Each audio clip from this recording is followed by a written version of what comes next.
The coffee splashed across the marble floor in slow motion, or maybe that was just how it felt to Sarah Connor as she watched the elderly man stumble backward, his worn jacket now stained dark brown. "Watch where you're going, old man." Jessica Bourne's voice cut through the lobby like a whip crack. She didn't even lower her phone, didn't break stride in her designer heels as she brushed past the stranger like he was invisible. Sarah's heart hammered. The entire reception area of Meridian Capital had gone silent, 20-something corporate sharks in tailored suits, all frozen mid-conversation, all staring. Some smirked. Others pretended not to notice. None moved. The old man bent slowly, painfully, reaching for the fallen cup with trembling fingers. "I'm so sorry," he murmured, his voice barely audible. "I didn't see." "Of course you didn't." That was Trevor Corleone, one of the senior analysts, his laugh cold and sharp. "Maybe invest in some glasses before you invest in whatever you're here for." More laughter rippled through the crowd. Sarah felt it like needles against her skin. She was just an intern, 22 years old, 3 weeks into her position, still figuring out which elevator bank led where. She had no power here, no voice that mattered.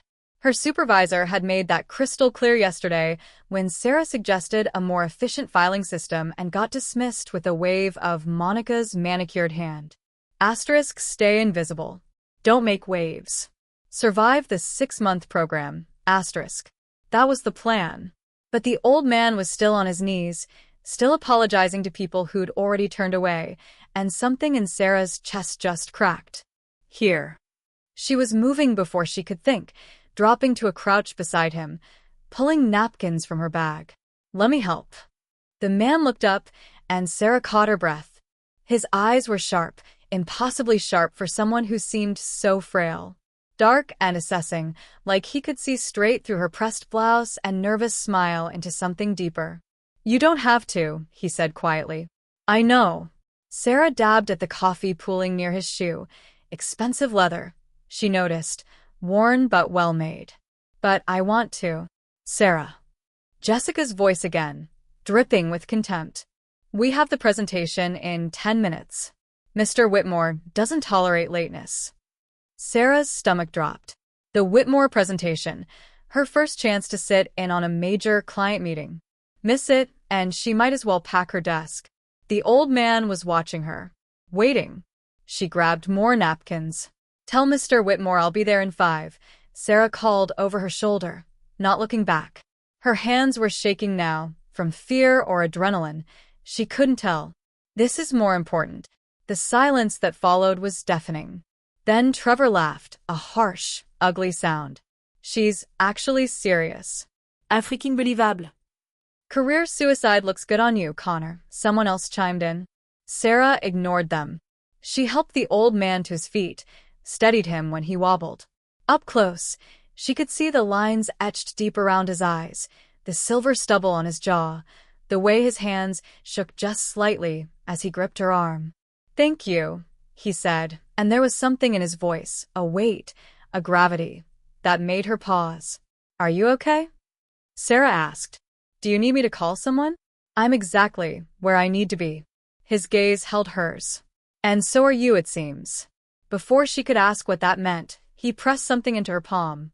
A business card, crisp and heavy. "For your kindness," he said simply. Then he turned and walked toward the elevator, his gait steadier now, almost purposeful. The crowd parted automatically, though no one acknowledged him. Within seconds, he'd vanished behind closing steel doors. Sarah looked down at the card. It was blank except for a phone number embossed in gold. What an idiot. Jessica appeared at her elbow, arms crossed. "You just tanked your reputation for some homeless guy who probably wandered in from a street."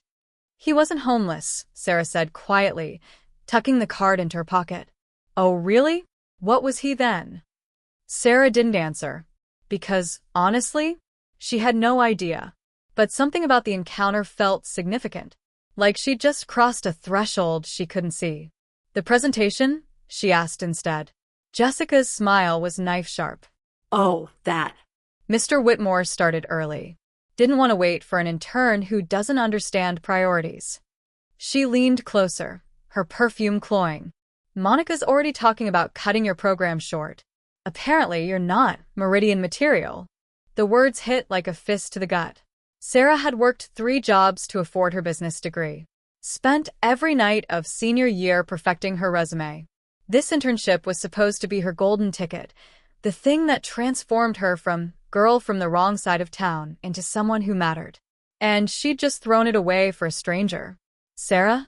A new voice, soft and tentative. She turned to find Clarice Darling, the other intern in her cohort, hovering nearby. Clarice was everything Sarah wasn't. Confident, connected, comfortable in her own skin. They'd barely spoken beyond pleasantries. That was really brave, Clarice said. What you did. Brave or stupid? Sarah heard the bitterness in her own voice. Does it matter? Clarice glanced toward the elevators, where the old man had disappeared. You saw someone who needed help and you helped. That's not nothing. Sarah wanted to believe her. But Monica's office door was opening, and Monica herself was stepping out, her expression arctic. Miss Connor. My office. Now. Hey there, beautiful souls. Welcome back to the channel. Asterisk, I hope the story is already pulling you in, because trust me, what happens next will blow your mind. Before we continue, drop a comment below and tell me, where are you watching from? Are you Team Sarah, or do you think she made a mistake? And if you haven't subscribed yet, hit that subscribe button because this story has twists you absolutely won't see coming. Now, let's find out what Monica has to say. Sarah followed Monica into the glass-walled office, her pulse thundering in her ears. Through the windows, she could see the rest of the floor. Dozens of hungry young professionals who'd kill for her position. Who wouldn't have stopped for some random old man? Monica sat behind her desk, fingers steepled. She didn't invite Sarah to sit. I'm going to be direct, Monica began. This isn't working out. Sarah's world tilted. What? You've been here 3 weeks, and you've already demonstrated a fundamental misunderstanding of how this industry operates. Monica's tone was clinical, detached. Today was the final straw. Mr. Whitmore noticed your absence. Do you know how that reflects on me? I was helping someone. You were wasting time. Monica stood, smoothing her skirt. Meridian Capital rewards ambition, Sarah. Ruthlessness. The ability to prioritize what matters. You clearly lack those qualities. The card in Sarah's pocket felt suddenly heavy. She thought about the old man's eyes, how they'd seemed to see everything. When do I leave? Sarah asked quietly. Monica smiled. It didn't reach her eyes. HR will contact you about final paperwork. You can clear your desk today. Sarah nodded. There was nothing else to say. She turned toward the door, each step feeling like walking through concrete. She'd lost everything for a stranger. But as she reached for the handle, Monica's phone rang. The office phone, not her cell. Monica frowned, glanced at the caller ID, and her face went pale. I need to take this, she said tersely. Close the door behind you. Sarah stepped out, her termination still ringing in her ears. Across the lobby, Jessica and Trevor were laughing about something, probably her. Clarice caught her eye and mouthed, I'm sorry. Sarah walked to her tiny desk in the intern bullpen, started packing her things into a cardboard box. 3 weeks of work. 3 weeks of hope. Gone. Her phone buzzed. Unknown number. She almost didn't answer. Then something made her swipe accept. Miss Connor? The voice was unfamiliar. Male, professional. This is Richard Chen, calling on behalf of Mr. Alexander Pierce. He'd like to meet with you. Today, if possible. Sarah's brain stuttered. I'm sorry, who? Mr. Pierce. You met him this morning. He was very impressed by your character. The old man. The coffee. The card. I don't understand, Sarah said. All will be explained. Can you be at the Belmont Hotel at 2 p.m.? Sarah looked around the office, at Monica's closed door, at Jessica's smirk, at the box of her pathetic belongings. What did she have to lose? I'll be there, she said. The call ended. Sarah stood frozen, the card now in her hand, the gold number gleaming under the fluorescent lights. And for the first time since the coffee spilled, she wondered, who exactly did I just help? The Belmont Hotel didn't just overlook the city, it owned it. Sarah stood on the sidewalk, craning her neck at 40 stories of glass and steel that seemed to pierce the clouds themselves. Doormen in pristine uniforms flanked the entrance. A Rolls-Royce purred at the valet stand. She looked down at her coffee-stained blouse, her discount store flats. What am I doing here? Her phone buzzed again. The same unknown number. Miss Connor, Mr. Pierce is waiting in the Skyline Suite. Top floor. Give your name at the desk. The call ended before she could respond. Sarah's hands were trembling as she pushed through the revolving doors. The lobby was a cathedral of marble and gold, everything gleaming, everyone beautiful. A woman in a fur coat glided past without looking at her. Two men in suits discussed merger terms near a fountain that probably cost more than Sarah's childhood home. She didn't belong here. But she walked to the desk anyway, chin up, trying to project confidence she didn't feel. Sarah Connor, she told the receptionist. I'm here to see Mr. Pierce. The woman's perfectly sculpted eyebrows rose slightly. She typed something, paused, typed again. Then her entire demeanor shifted, back straighter, smile wider. Of course, Miss Connor. Mr. Pierce is expecting you. She gestured to a private elevator behind her. This will take you directly to the Skyline Suite. The elevator was larger than Sarah's bedroom. It rose so smoothly, she barely felt the motion, just watched through glass walls as the city shrank below. Her reflection stared back. 22 years old, dark circles under her eyes from late-night studying, hair pulled into a practical ponytail. She'd always been plain, practical. Her mom used to say she had a good heart when other mothers complimented their daughter's beauty. You helped someone today, she reminded herself. That's worth something. The elevator chimed. The doors opened. Sarah stepped into another world.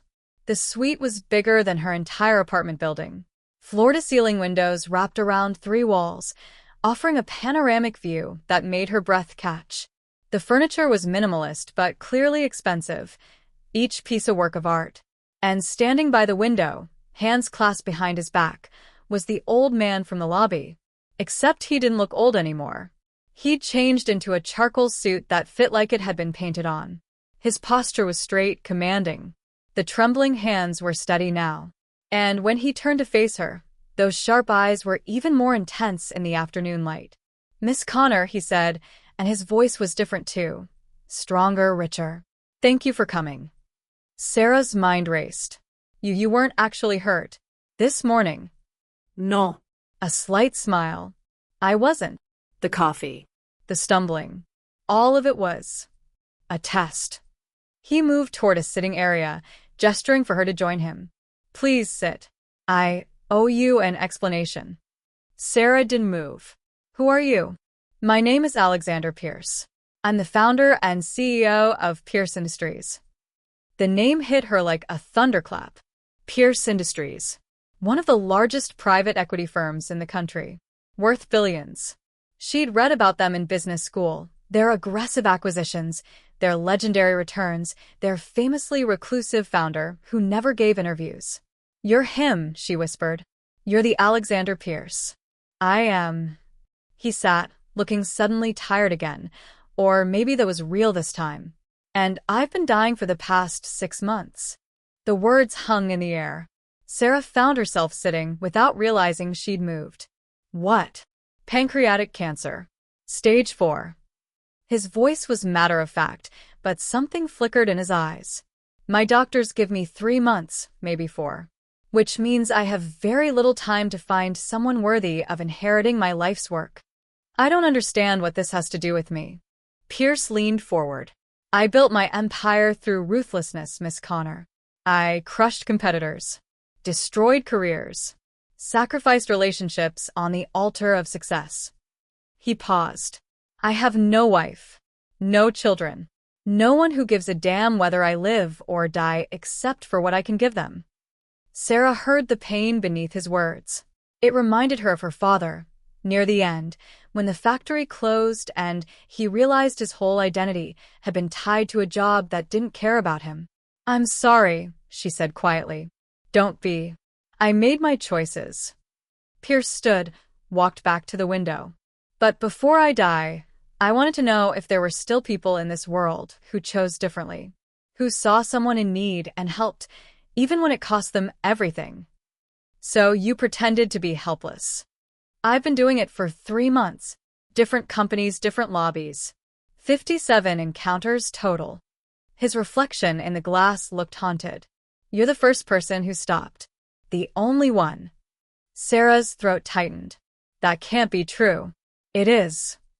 He turned to face her. 56 people stepped over me, around me, through me. They treated me like garbage because I looked like I had nothing to offer them. His jaw clenched. Including your colleagues at Meridian Capital. They're not all bad. Aren't they? Pierce's voice sharpened. Jessica Bourne comes from money. Her father bought her that position. She treats service staff like they're invisible unless she needs something from them. Trevor Corleone? He's being investigated for insider trading, though he doesn't know I know that. And your supervisor, Monica? He trailed off, and Sarah felt ice in her stomach. What about Monica? She's been embezzling from client accounts. Small amounts, carefully hidden.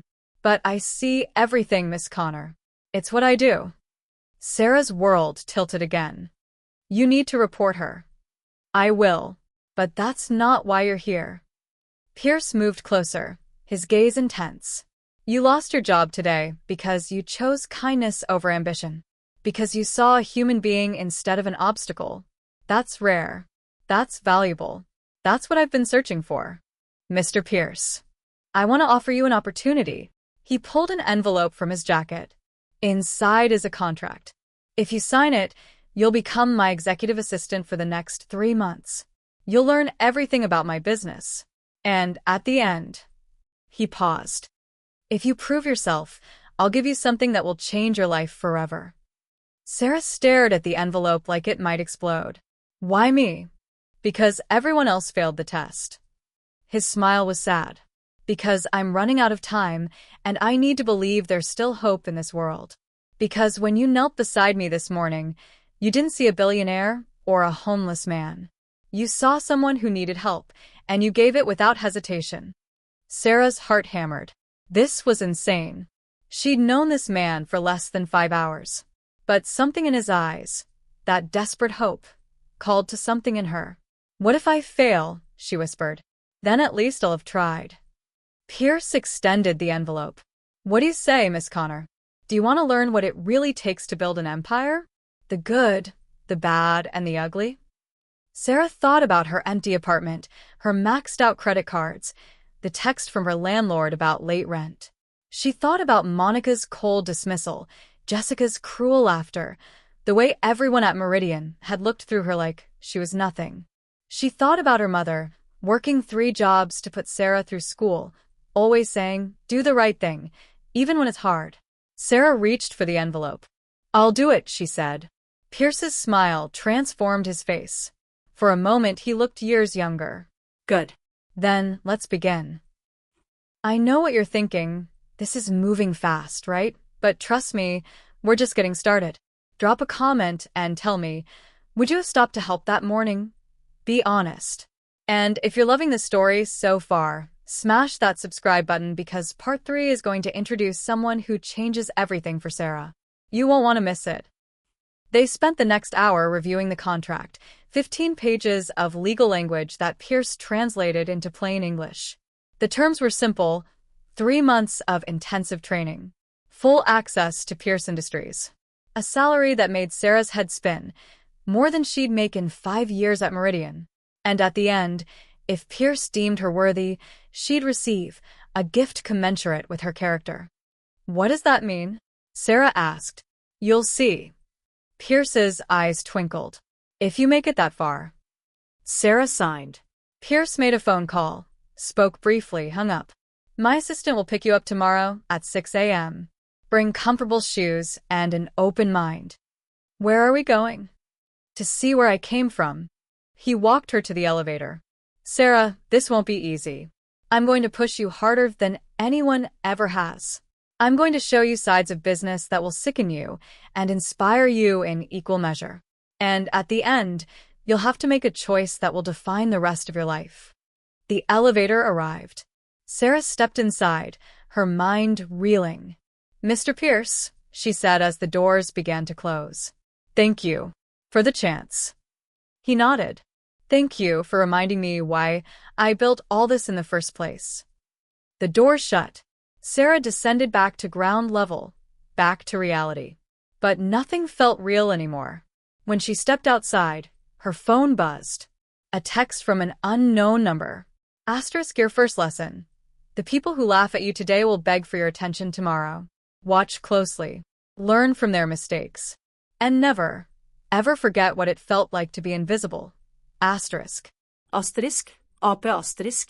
Sarah looked up at the bellman's glowing windows, wondering which one held the man who just changed her entire trajectory. She didn't notice the black Mercedes idling across the street. Didn't see the man inside, watching her through tinted windows, his phone pressed to his ear. "She signed," he said quietly. Pierce found his protégé. A pause as he listened. "I don't know yet, but if she's really who he thinks she is." The man's jaw tightened. "We have a problem." He ended the call, and the Mercedes pulled smoothly into traffic, disappearing into the evening rush. Back in her apartment that night, Sarah couldn't sleep. She kept thinking about Pierce's words, about the test she'd unknowingly passed, about the 56 people who'd failed. What made her different? She thought about her childhood, growing up poor but not broken, her mother's endless sacrifices, the way her father had taught her to see people, really see them, not just what they could do for you. "You judge a society by how it treats its most vulnerable," her father used to say. Maybe that was it. Maybe she'd just been raised right. Or maybe, she thought as she drifted off, she'd just been in the right place at the right time to show who she really was. Either way, tomorrow would bring answers. And challenges she couldn't possibly imagine. The Mercedes arrived at 5:47 a.m. Sarah was already waiting outside her apartment building, clutching a travel mug of coffee she'd made from the last of her grocery budget. She'd barely slept, kept jolting awake with anxiety dreams about showing up to Pierce Industries and discovering it had all been an elaborate prank. But the car was real. And the driver who stepped out was very, very real. He was tall, maybe 6'2", with dark hair that looked artfully messy in that way that probably took 30 minutes to achieve. Wore a suit that cost more than her rent. And when he removed his sunglasses, his eyes were a striking gray that seemed to catalog everything about her in 3 seconds flat. "Sarah Connor?" His voice was deep, slightly rough, like he'd just woken up. Or hadn't slept at all. "That's me. Ethan Hunt. I'm Mr. Pierce's chief operating officer." He opened the back door, but not before Sarah caught the flash of irritation across his face. "Apparently, I'm also his chauffeur now." Sarah hesitated. "I can take the subway if this is." "Get in." Not unkind, but not warm either. Pierce doesn't like to be kept waiting. She slid into the leather interior, and Ethan closed the door with more force than necessary. Through the privacy screen, she watched him get behind the wheel, his jaw tight. They drove in silence through the waking city. Sarah wanted to ask where they were going, but something about Ethan's rigid posture suggested conversation wasn't welcome. Finally, after 20 minutes, he spoke. "How'd you do it?" Sarah blinked. Sorry. "How'd you con him?" Ethan's eyes found hers in the rearview mirror. "Pierce is the shrewdest man I've ever met. Doesn't trust anyone. Doesn't believe in kindness.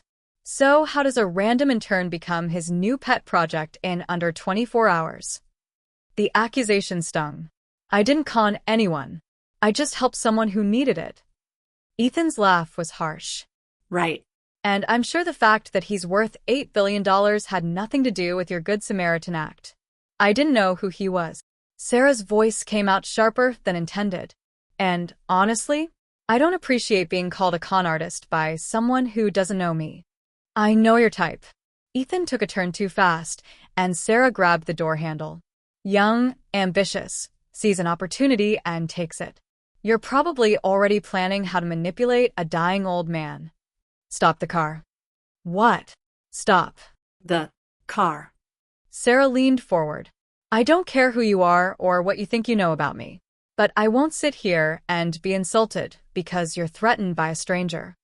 Something flickered across Ethan's face. He pulled over, sharp and sudden. They sat on a quiet street lined with brownstones, engine idling. "You're right," Ethan said finally. "That was out of line." Sarah waited. "Pierce called me at midnight." Ethan's hands gripped the steering wheel. "Told me he'd found someone. Someone special. In 6 years of working for him, I've never heard him sound that hopeful." He turned to look at her properly. "And it scared the hell out of me." "Why?" "Because people disappoint him. They always do. And every time it happens, I watch a little more of him die." Ethan's gray eyes were intense. "He's not just my boss, Sarah. He's the closest thing to a father I've ever had. So, yeah, when some intern materializes out of nowhere and suddenly he's talking about second chances and worthy successors." He trailed off. "I got protective." Sarah understood that. She'd been protective of her own father near the end, suspicious of every nurse, every doctor, every person who promised comfort and delivered nothing. "I'm not here to hurt him," she said quietly. "I'm here to learn. And maybe to help him find whatever he's looking for before it's too late." Ethan studied her for a long moment. Then he put the car in drive. "Okay," he said. "Let's see if you mean that." They pulled up to a building Sarah didn't recognize. Old brick, industrial, nothing like the gleaming tower she'd expected. A sign read, "Pierce Manufacturing, EST 1952. "This is where it started," Ethan explained as they walked inside. "Pierce's grandfather built machine parts here. Employed 200 people. It was the heart of this neighborhood."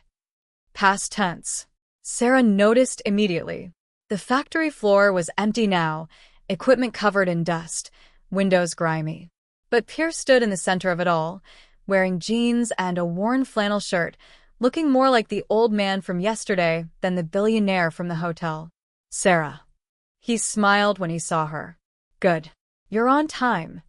"Sir." She nodded, hyper-aware of Ethan beside her, still evaluating. Pierce gestured around the space. "My grandfather, James Pierce, started with nothing. Built this factory one brick at a time. My father expanded it, turned it into a manufacturing empire. And I—" He paused. "I shut it down 15 years ago. Moved production overseas. Laid off everyone who worked here."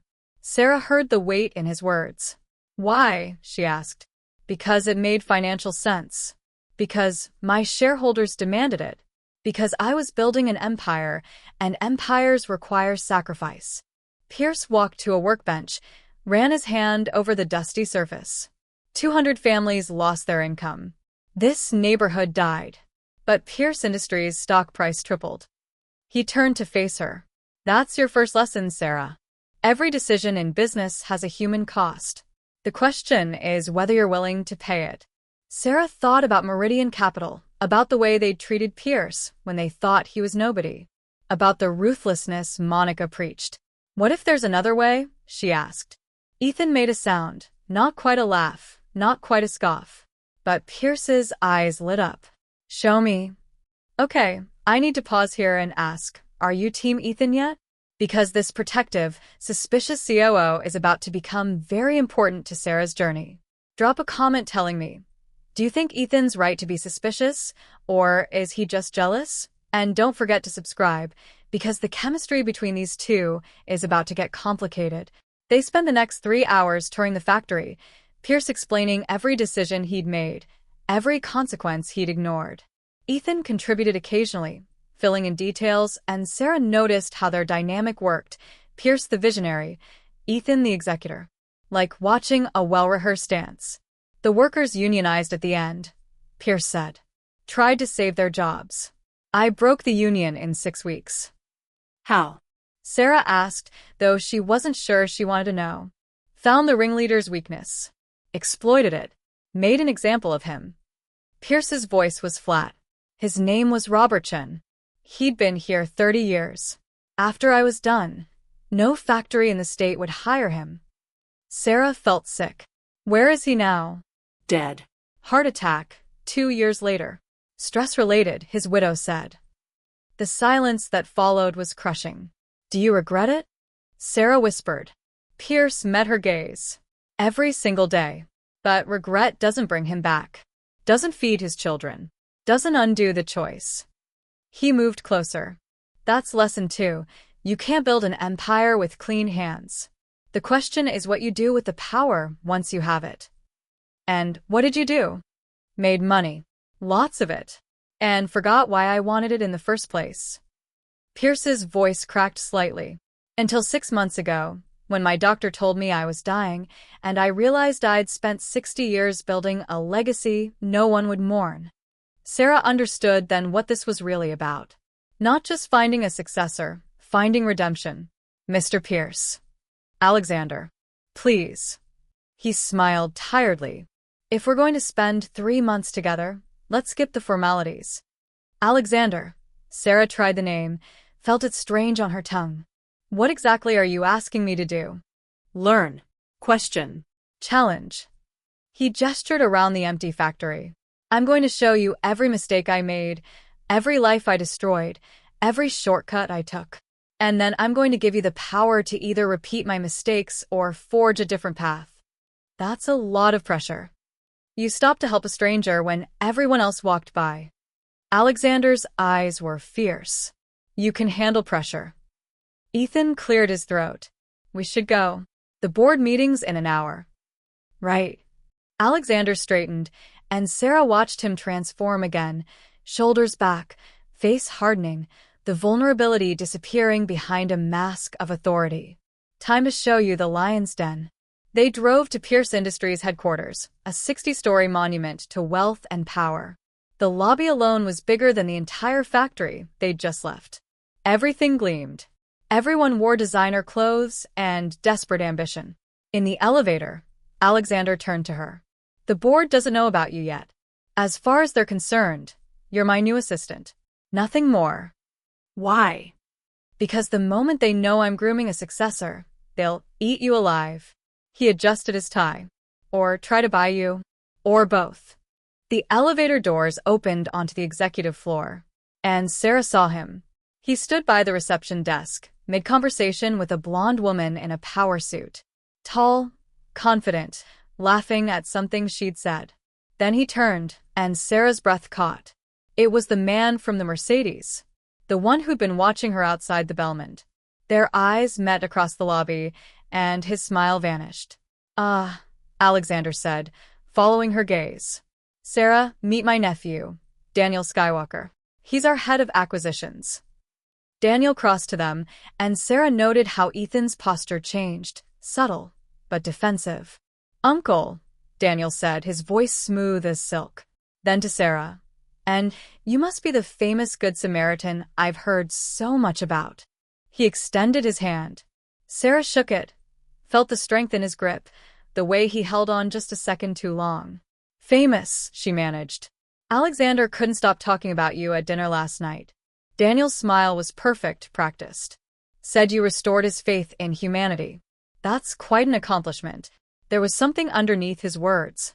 Something that made Sarah's instincts scream danger. "I just did what anyone," but it was Daniel who commanded the room. "Revenue's up 18%, he said, tapping his tablet to display charts that made the board members nod appreciatively.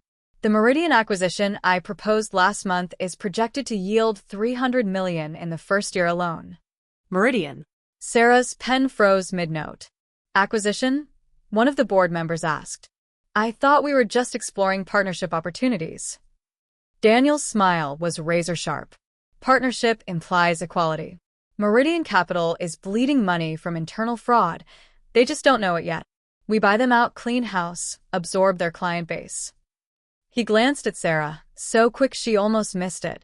"It's what we do best. Monica." He was talking about Monica's embezzlement. Which meant he knew.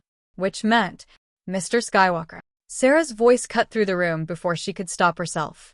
12 faces turned toward her. What happens to Meridian's employees in this scenario? The silence was deafening. Daniel tilted his head, like she was a curious insect. "I'm sorry, who are you?" "Sarah Connor. Mr. Pierce's assistant." Ah. Daniel leaned back in his chair. "Well, Miss Connor, We typically eliminate redundancies. Streamline operations. It's basic business. You mean fire people who did nothing wrong because their boss was a criminal? Someone gasped. Ethan closed his eyes like he was in pain. Alexander's expression was unreadable. Daniel stood slowly, walked around the table until he was directly in front of her. Let me explain something about business, since you're new here. Sentiment is expensive. Loyalty is a luxury. When you acquire a company, you gut it and rebuild it in your image. That's how empires work. That's how people get destroyed, Sarah shot back, thinking of Robert Chen, of the factory workers, of Clarice Starling who'd been kind to her. These are human beings, not line items. Human beings who worked for a fraudulent operation. Daniel's voice was silk over steel. Should we reward incompetence? Negligence. They didn't know. Exactly. They didn't know, which means they were either complicit or blind. Either way, why would we keep them? Sarah's hands clenched. Because maybe they deserve a second chance. Because maybe one bad leader doesn't condemn everyone under them. Touching. Daniel turned to Alexander. Uncle, is your new assistant always this naive? Or should I explain market realities more slowly? Alexander's gaze moved between them, calculating. Then he smiled, cold and sharp. Actually, Daniel, Miss Connor raises an interesting point. What's the PR cost of mass layoffs versus selective retention? Daniel's jaw tightened almost imperceptibly. PR is manageable. Is it? Alexander stood, commanded the room's attention effortlessly. The market is changing. Consumers care about corporate responsibility now. Investors too. A reputation for compassion could be valuable. Compassion doesn't drive quarterly returns, one of the board members interjected. Doesn't it? Alexander looked at Sarah. Miss Connor, you worked at Meridian. If we acquired them, how would you restructure? Every eye in the room fixed on her. Sarah felt her pulse hammering, felt the weight of the moment. This was a test. Another one. She thought about her economics classes, about supply and demand and efficiency models. Then she thought about Clarice's kind words in the lobby, about the coffee-stained stranger, about doing the right thing even when it's hard. I'd conduct individual performance reviews, she said, voice steadier than she felt. Separate the bad actors from the innocent employees. Retrain where possible, transition where necessary, but with severance packages and job placement support. Yes, it costs more upfront. She met Daniel's eyes. But you keep institutional knowledge, maintain morale, and build loyalty. Long-term, that's worth more than short-term savings. The room was silent. Then one of the board members, an older woman with silver hair, laughed. Well, she's got spine. Spine doesn't balance budgets, Daniel said tightly. No, but vision does. Alexander sat back down. We'll table the Meridian acquisition for now. I want a full analysis of Miss Connor's proposal versus the standard approach. Daniel, I'm putting you on it. Daniel's smile never wavered, but his eyes promised murder. Of course. The meeting continued, but Sarah barely heard it. Her heart was racing, adrenaline flooding her system. She just contradicted the heir apparent in front of the entire board. Either Alexander was protecting her, or she just painted a target on her back. Or both. Quick question for you all. Would you have spoken up in that boardroom? Honest answers only. Drop a comment below. And if you're not subscribed yet, what are you waiting for? This story is about to take some wild turns, and you don't want to miss what happens when Daniel decides to play dirty. After the meeting, Ethan caught up with her in the hallway. That was either incredibly brave or incredibly stupid, he said, not unkindly. Which do you think? Both. He steered her toward the elevators, away from the dispersing board members. Daniel's going to come after you now. You humiliated him in front of the board. I just offered an alternative. You challenged his authority, in front of people whose respect he's spent years earning. Ethan pressed the button for the executive garage. Pierce protected you today, but he won't always be in the room. The implication hung heavy between them. Are you trying to scare me? Sarah asked. I'm trying to prepare you. The elevator arrived and they stepped inside. Alone. Daniel Skywalker is brilliant, ruthless, and convinced he's owed Pierce Industries. For 6 years, he's been the golden boy, the chosen one. Then you show up, and suddenly Alexander's questioning everything. I didn't ask for this. Doesn't matter. Ethan moved closer, and Sarah caught the scent of his cologne, something woodsy and expensive. You're in the game now whether you want to be or not. Daniel will try to break you. He'll dig into your past, find your weaknesses, exploit them. My past is boring. Student loans and retail jobs. Everyone has secrets. Ethan's gray eyes searched hers. Even you. The elevator descended in silence. Sarah's mind raced. She thought about her mother, about the eviction notices they'd hidden from her father near the end, about the scholarship she'd almost lost due to a false plagiarism accusation in sophomore year. Nothing scandalous, but in the wrong hands. Why are you telling me this? She asked quietly. Because Pierce believes in you. And I trust his instincts. Ethan's voice softened. Also because I was wrong about you this morning. You're not a con artist. You're just dangerously idealistic. Is that such a bad thing? In this world, it'll get you destroyed. He held her gaze. Unless someone teaches you how to survive. Something shifted in the air between them.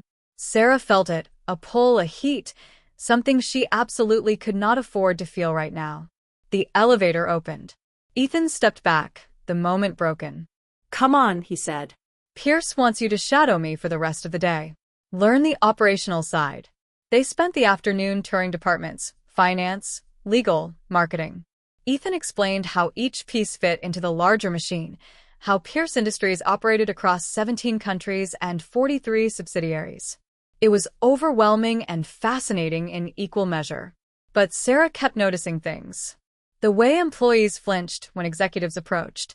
The exhaustion in the faces of junior analysts working through lunch. The way Ethan's assistant, a young man named Peter Parker, apologized 3 times for a typo in an email. Do you like working here? She asked Ethan during a brief coffee break. He looked startled by the question. It's a good job. That's not what I asked. Ethan was quiet for a moment. Pierce saved me, he finally said. I was 23, fresh out of business school, drowning in debt and bad decisions. He hired me when no one else would, mentored me, trusted me with real responsibility. His expression was complicated. Do I like the cost of that sometimes? No. But I owe him everything. What kind of bad decisions? The kind that teach you who you really are. Ethan's smile was bitter. Let's just say I understand why Pierce is obsessed with character now. I almost didn't have any. Before Sarah could press further, his phone buzzed. He glanced at it, and his face went hard. What is it? Daniel just sent an email to the entire executive team. Ethan showed her his screen, introducing you as Pierce's social experiment and questioning whether personal charity should influence corporate strategy. Sarah felt cold. He's trying to undermine me. No. He's trying to isolate you. Make the other executives see you as Pierce's pet project instead of a legitimate voice. Ethan's jaw clenched. It's textbook, Daniel. Discredit first, destroy later. What do I do? Prove him wrong. Ethan met her eyes. The meridian analysis he's preparing? He'll bury your proposal in jargon and worst-case scenarios. You need to build your own case. Show the board you're not just idealistic, you're strategic. I don't know how. I'll help you. The words came out firm, decisive. Tonight. My apartment. We'll build a presentation that Daniel can't dismiss. Sarah hesitated. Going to Ethan's apartment felt like crossing a line, felt dangerous in a way that had nothing to do with business. But Daniel's email was already spreading, already poisoning people against her. Okay, she said. Tonight. Ethan's apartment was nothing like she expected. No minimalist bachelor pad, no sterile modern furniture. Instead, it was warm, filled with books, art, plants that somehow survived despite his 70-hour work weeks. A worn leather couch. A kitchen that looked actually used. You cook? Sarah asked, surprised. Pierce taught me. Said a man who can't feed himself is just a well-dressed child. Ethan pulled out his laptop. You hungry? This might take a while. They ordered Thai food and spread financial reports across his coffee table. For 3 hours, they built Sarah's case, pulling data on employee retention, corporate social responsibility initiatives, long-term value creation. Ethan was brilliant at translating her ideals into hard numbers, showing how compassion could coexist with profitability. Here. He pulled up a case study. Tech company in Seattle. They restructured after fraud scandal, kept 80% of staff, invested in retraining. 2 years later, productivity was up 30%, and they had the lowest turnover in the industry. Because people felt valued, Sarah said, excitement building. Because loyalty pays dividends. Ethan grinned. Daniel thinks in quarters. Pierce thinks in decades. You need to show the board which timeline matters more. They worked until midnight, fueled by pad thai and coffee.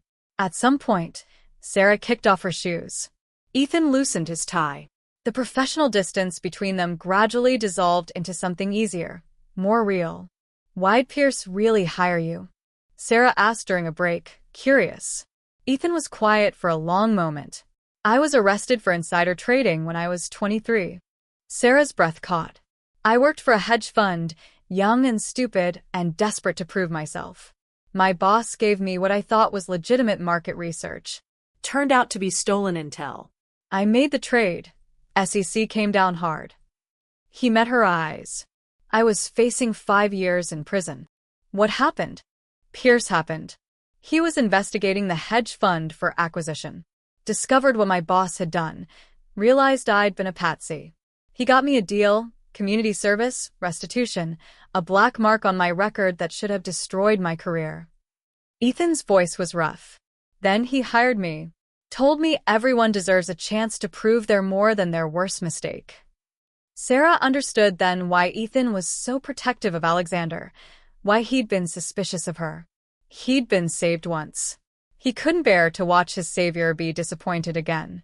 You're a good person, she said quietly. I'm a person trying to be good. There's a difference. Ethan moved closer, and Sarah's heart rate kicked up. You though, you're just naturally good. It's terrifying. Why terrifying? Because good people get hurt in this world. Especially by people like Daniel.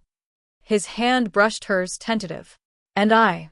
He trailed off, but Sarah heard what he didn't say. And I don't want to watch you get hurt. The air between them felt electric. Sarah knew she should pull away, should maintain professional distance. But Ethan's gray eyes were so close, so intense, and something in her chest was pulling her forward. His phone rang, shattering the moment. Ethan answered, listened, his face going pale. When? Is he okay? I'll be right there. He hung up, already grabbing his keys. That was the hospital. Pierce collapsed during dinner. They're running tests. Sarah's stomach dropped. Is it the cancer? They don't know yet. Ethan was moving toward the door. Come on. They raced to the hospital, speeding through empty streets, Ethan's knuckles white on the steering wheel. Sarah's mind spun with worst-case scenarios. What if this was it? What if Alexander died before she could prove herself, before she could learn everything he wanted to teach her? What if she'd just lost her chance at redemption for both of them? The hospital was cold and antiseptic. They found Alexander in the ICU, hooked to monitors, looking small and fragile in the hospital bed. Daniel was already there, standing by the window, phone pressed to his ear. Uncle's stable, he said without preamble. But the doctors want to keep him overnight. Run more tests. Relief flooded through Sarah, followed immediately by guilt. One night. She was relieved it was just one night, when this man was dying. Alexander's eyes opened. Found her. Sarah. Good. You're here. Don't talk, she said, moving to his bedside. You need to rest. I'm dying. I'll rest soon enough. His smile was weak but genuine. Did you finish the analysis? We did. And it's solid. Good. Alexander's hand found hers, squeezed. Daniel will present his version tomorrow. The board will vote. This is your chance to show them you're not just a compassionate intern, you're a strategic thinker. Tomorrow? Sarah's voice cracked. But you just collapsed. Which is exactly why tomorrow matters. I don't have time to waste, Sarah. None of us do. His eyes were fierce despite his weakened state. Promise me you'll fight for what you believe in, even if it costs you. Sarah thought about her father, about promises made at bedsides, about the weight of dying wishes. I promise, she whispered. Alexander nodded, satisfied. Then his eyes shifted to something behind her. Daniel. A word. Alone. Sarah and Ethan stepped into the hallway. Through the glass, they watched Daniel lean close to his uncle, watched an intense conversation unfold in whispers and gestures. What are they talking about? Sarah asked. Probably you. Ethan's voice was tight. Daniel's playing the concerned nephew, probably suggesting Pierce is being manipulated, that his judgment is compromised by illness. That's not. It's what I'd do if I were him. Ethan's eyes were hard. And Daniel's better at this game than I ever was. The conversation ended. Daniel emerged, his face carefully neutral. He brushed past them without a word, disappearing down the corridor. Sarah's phone buzzed. A text from an unknown number. Asterisk, you're out of your depth, Miss Connor. Tomorrow, the board will see that. And when they do, Pierce will realize his mistake. Walk away now, or I'll make sure you regret it. Asterisk. She looked up, saw Daniel at the end of the hallway, phone in hand, watching her. He smiled. And Sarah understood. This wasn't just about business anymore. This was war. Sarah didn't sleep that night. She kept replaying Daniel's threat, Alexander's collapse, the weight of his hand in hers. Promise me you'll fight for what you believe in. But what did she believe in? A business philosophy she developed in 3 days? The word of a dying man she barely knew? At 4 a.m., she gave up on sleep and reviewed the presentation one more time. Every number, every projection, every argument. Ethan had helped her build something solid. She just had to deliver it without falling apart. Her phone buzzed. A text from Ethan. Asterisk, can't sleep either. Coffee?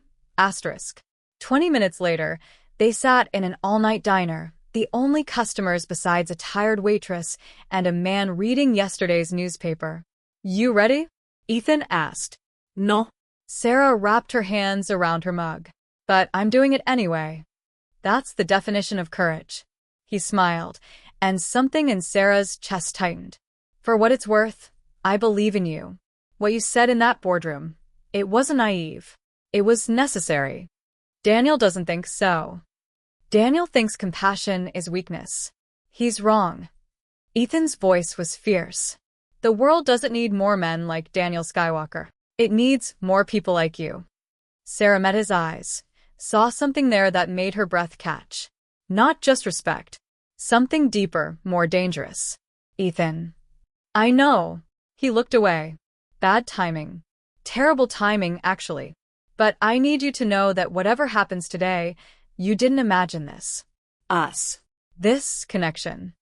Sarah's heart hammered. What are you saying?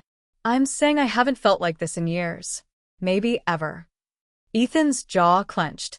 And it scares the hell out of me because you're Pierce's protege, and I'm his COO, and Daniel's already looking for ammunition to destroy you.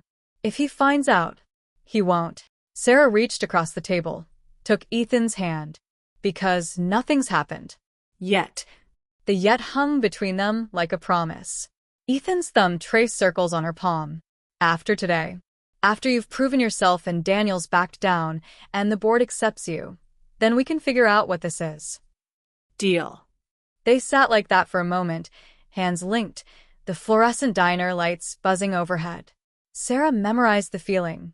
Ethan's warmth, his strength, the way he looked at her like she was something precious. Then her phone rang. Alexander's number. Sarah. His voice was stronger than last night. Change of plans. Board meetings moved to 8 a.m. Daniel's idea. He wants to catch you unprepared. Sarah checked her watch. 3 hours. I'll be ready. Good. Because there's something you need to know before you walk into that room. Alexander paused.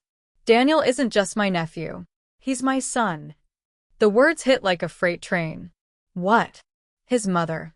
My brother's wife. We had an affair 30 years ago. Brief, stupid, the kind of mistake that defines the rest of your life. Alexander's voice was heavy with old pain. My brother never knew. Raised Daniel as his own. But I've known the truth since the day he was born. Sarah's mind reeled. Does Daniel know? I told him 3 months ago, right after my diagnosis. Thought he deserved to know before. Alexander trailed off. He didn't take it well. Understanding crashed over Sarah like ice water. Daniel wasn't just a threatened nephew. He was a son who'd just learned his entire identity was a lie. A son who thought he was finally going to inherit his father's empire, only to watch his father go searching for someone worthier. Oh God, Sarah whispered. He hates me, Alexander said quietly.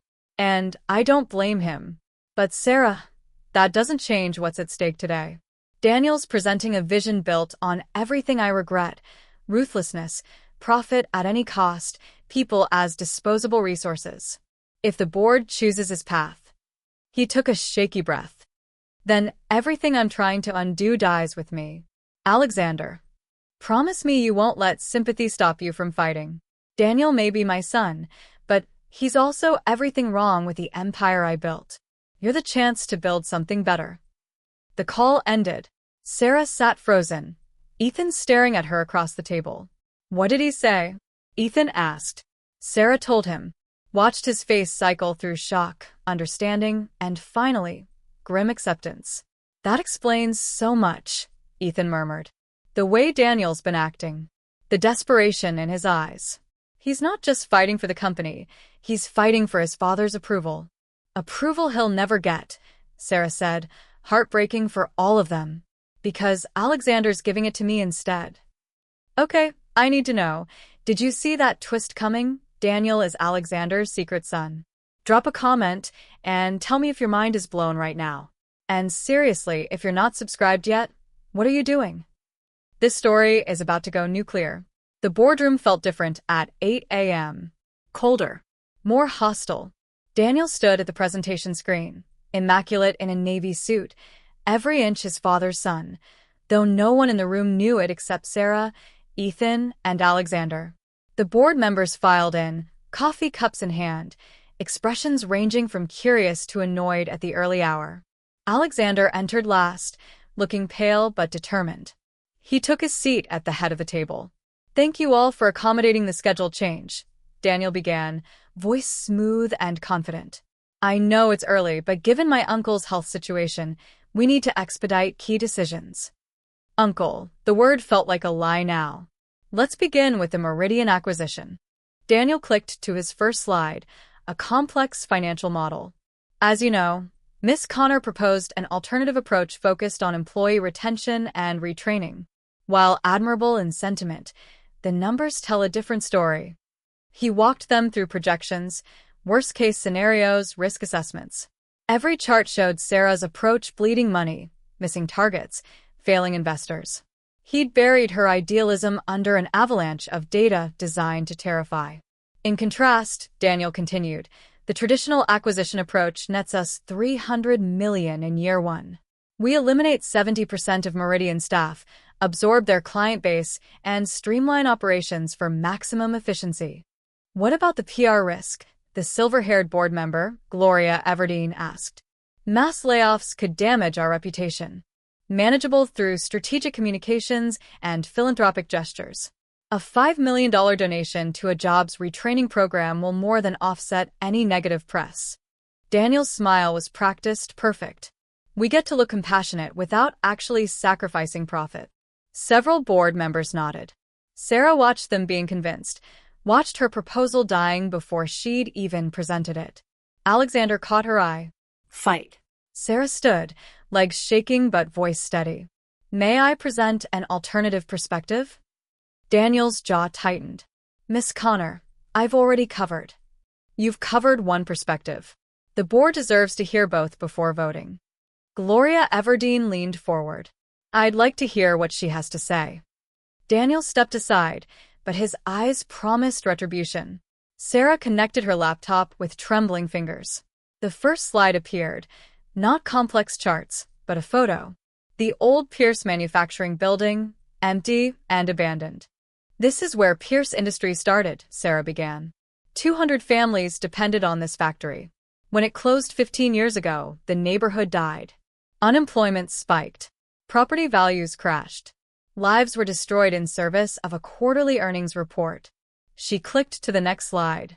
Numbers, but different ones than Daniel's. The long-term cost of that closure? Incalculable. Brand damage, employee distrust, community relationships that took decades to build and seconds to destroy. Pierce Industries has spent millions trying to rebuild goodwill we lost in a single decision. She met Alexander's eyes. Mr. Pierce showed me that factory yesterday. He called it his biggest regret. The room was silent. Now, let's talk about Meridian. Sarah pulled up her retention model. Yes, Mr. Skywalker's approach yields higher short-term returns. But look at year 3. Year 5. Companies that invest in their people during transitions see 30% higher productivity, 50% lower turnover, and immeasurably better reputation. She showed them case studies, tech companies, manufacturing firms, financial institutions. Real data from real companies that chose people over profit and thrived. The question isn't whether we can afford to be compassionate, Sarah said. It's whether we can afford not to be. We're not just acquiring a company. We're acquiring lives, families, futures. What we do with that responsibility defines who we are. She clicked to her final slide. A quote from Alexander himself, from an interview 15 years ago. Asterisk, a company is only as strong as the loyalty of its people. Treat them as disposable, and they'll treat you the same way. Asterisk. Mr. Pierce said that right after he closed the factory. Sarah said quietly. He'd already learned the lesson. He just learned it too late to save those 200 families. She looked around the table. We have a chance not to make the same mistake. To build something better. To prove that profit and principle can coexist. She sat down, heart pounding so hard she thought it might burst through her chest. The boardroom was silent for a long moment. Then Gloria Everdeen started clapping. Slow at first, then joined by 2 others. Not everyone, several board members looked skeptical, but enough. That, Gloria said, is what leadership looks like. Daniel's face had gone carefully blank, but Sarah saw the rage flickering behind his eyes. Alexander stood, commanding attention. The board will vote. Standard acquisition approach or Miss Connor's retention model. Show of hands. Sarah watched, hardly breathing. 6 hands went up for Daniel's approach. 5 hands, including Gloria's, for Sarah's. It was tied. Alexander's vote would break the deadlock. Daniel turned to his father, except he still didn't know Alexander was his father. His eyes pleaded. Asterisk, choose me. Choose your blood. Asterisk. Alexander met Sarah's gaze. Something passed between them, recognition, hope, the weight of second chances. I vote for Miss Connor's approach, Alexander said. The room erupted in murmurs. Daniel's face went white, then red. Meeting adjourned, Alexander announced. We'll implement Sarah's retention model immediately. Daniel, coordinate with Ethan on execution. The board members filed out, some congratulating Sarah, others shaking their heads. Gloria squeezed Sarah's shoulder. You've got something special, young lady. Don't let anyone take that from you. When the room cleared, only Sarah, Ethan, Alexander, and Daniel remained. Daniel turned slowly to face his uncle-father. You chose her. Over me. Over your own. He caught himself, glanced at Ethan and Sarah. Over my own flesh and blood? Alexander finished quietly. Is that what you were going to say? Daniel's hands clenched into fists. 6 years. I've given you 6 years of my life. Learned your business, executed your strategies, became the man you wanted me to be. And you replace me with an intern who's been here 3 days. I'm not replacing you, Alexander said. I'm trying to save you from becoming me. I want to be you. Daniel's voice cracked. You're brilliant, powerful, respected. I'm dying alone because I destroyed everyone who ever cared about me. Alexander's eyes were fierce. Is that what you want? To build an empire on the bodies of people who trusted you? To look back at 60 and realize you've got nothing but money and regret? It's better than nothing. Daniel's mask finally shattered. Better than being the bastard son your brother raised, because you were too cowardly to claim me. The confession hung in the air. Ethan's eyes widened. Sarah felt tears prick her eyes. You knew. Alexander's voice was barely a whisper. I've always known. Mom told me when I was 16. Said I could never tell anyone, that it would destroy the family. Daniel's laugh was bitter. So I stayed silent. Watched you mentor everyone except me. Until 3 months ago when you finally confirmed what I'd known my whole life, that I'm your son, and you've never been proud of me. Daniel. Save it. Daniel grabbed his briefcase. You want to leave your empire to a stranger? Fine. But don't pretend it's because she's better than me. You're choosing her because she reminds you of who you could have been. And you're rejecting me because I remind you of who you actually are. He stormed out, slamming the door hard enough to rattle the windows. Sarah's legs gave out. She sank into a chair, overwhelmed by what she'd just witnessed. Alexander looked 10 years older. He's right, you know. About all of it. No, Sarah said firmly. He's hurt. But he's wrong about one thing. You're proud of him. I can see it in your eyes every time you look at him. You're just terrified he'll repeat your mistakes. Terrified he already has. Alexander moved to the window, staring out at his empire. I never told him the truth because I was ashamed. And my silence poisoned him with doubt. Made him spend 30 years trying to earn love he already had. Ethan cleared his throat. For what it's worth, Daniel's brilliant. Ruthless, yes. But brilliant. Maybe instead of choosing between them, you teach them both. Show Daniel that strength and compassion can coexist. Show Sarah that idealism needs teeth to survive. Alexander turned, something like hope flickering across his face. You think they could work together? No, Ethan said honestly. But I think if you force them to try, they might both become something better than they are alone. Sarah wanted to protest, wanted to say working with Daniel was impossible. But she thought about the pain in Daniel's eyes, the 30 years of doubt and silence. She thought about second chances. I'll try, she said, if he's willing. Alexander smiled, sad but genuine. That's why I chose you, Sarah Connor. Not because you're perfect, but because you're willing to try. Later, as Ethan drove Sarah home, they sat in comfortable silence until he spoke. You were incredible in there. I was terrified. Courage isn't the absence of fear. It's acting despite it. Ethan reached over, took her hand. The deal still stands, by the way. Now that you've proven yourself. Sarah turned to him, saw the hope and want in his eyes. Now we can figure out what this is. Yeah. His thumb traced her knuckles. If you want to. Sarah thought about timing, about complications, about all the reasons this was a terrible idea. Then she thought about life being short and unexpected and precious. I want to, she whispered. Ethan pulled the car over, right there on the side of the road. He cupped her face in his hands, giving her every chance to pull away. She didn't. Their first kiss was gentle, tentative, a question and an answer. Then it deepened, became something fierce and hungry and real. Sarah's hands fisted in his shirt, and Ethan made a sound low in his throat that sent heat pooling through her body. When they finally broke apart, both breathing hard, Ethan rested his forehead against hers. Okay, he said, voice rough. So that's what this is. Sarah laughed, giddy and overwhelmed. Yeah, that's definitely what this is. They drove the rest of the way in charged silence, hands linked, hearts racing. Sarah's phone buzzed as they pulled up to her building. A text from an unknown number. Asterisk, congratulations on your victory, Miss Connor. Enjoy it while it lasts. Because I'm about to show you what happens to people who take what's mine. And when I'm done, you'll wish you'd never stopped to help that old man in the lobby. Asterisk. Des. Sarah looked up at her building and saw him. Daniel, standing across the street, watching her. He raised his phone in a mock toast. Then disappeared into the shadows. And Sarah understood. The real battle was just beginning. Sarah woke to 17 missed calls. She grabbed her phone, heart pounding, saw they were all from numbers she didn't recognize.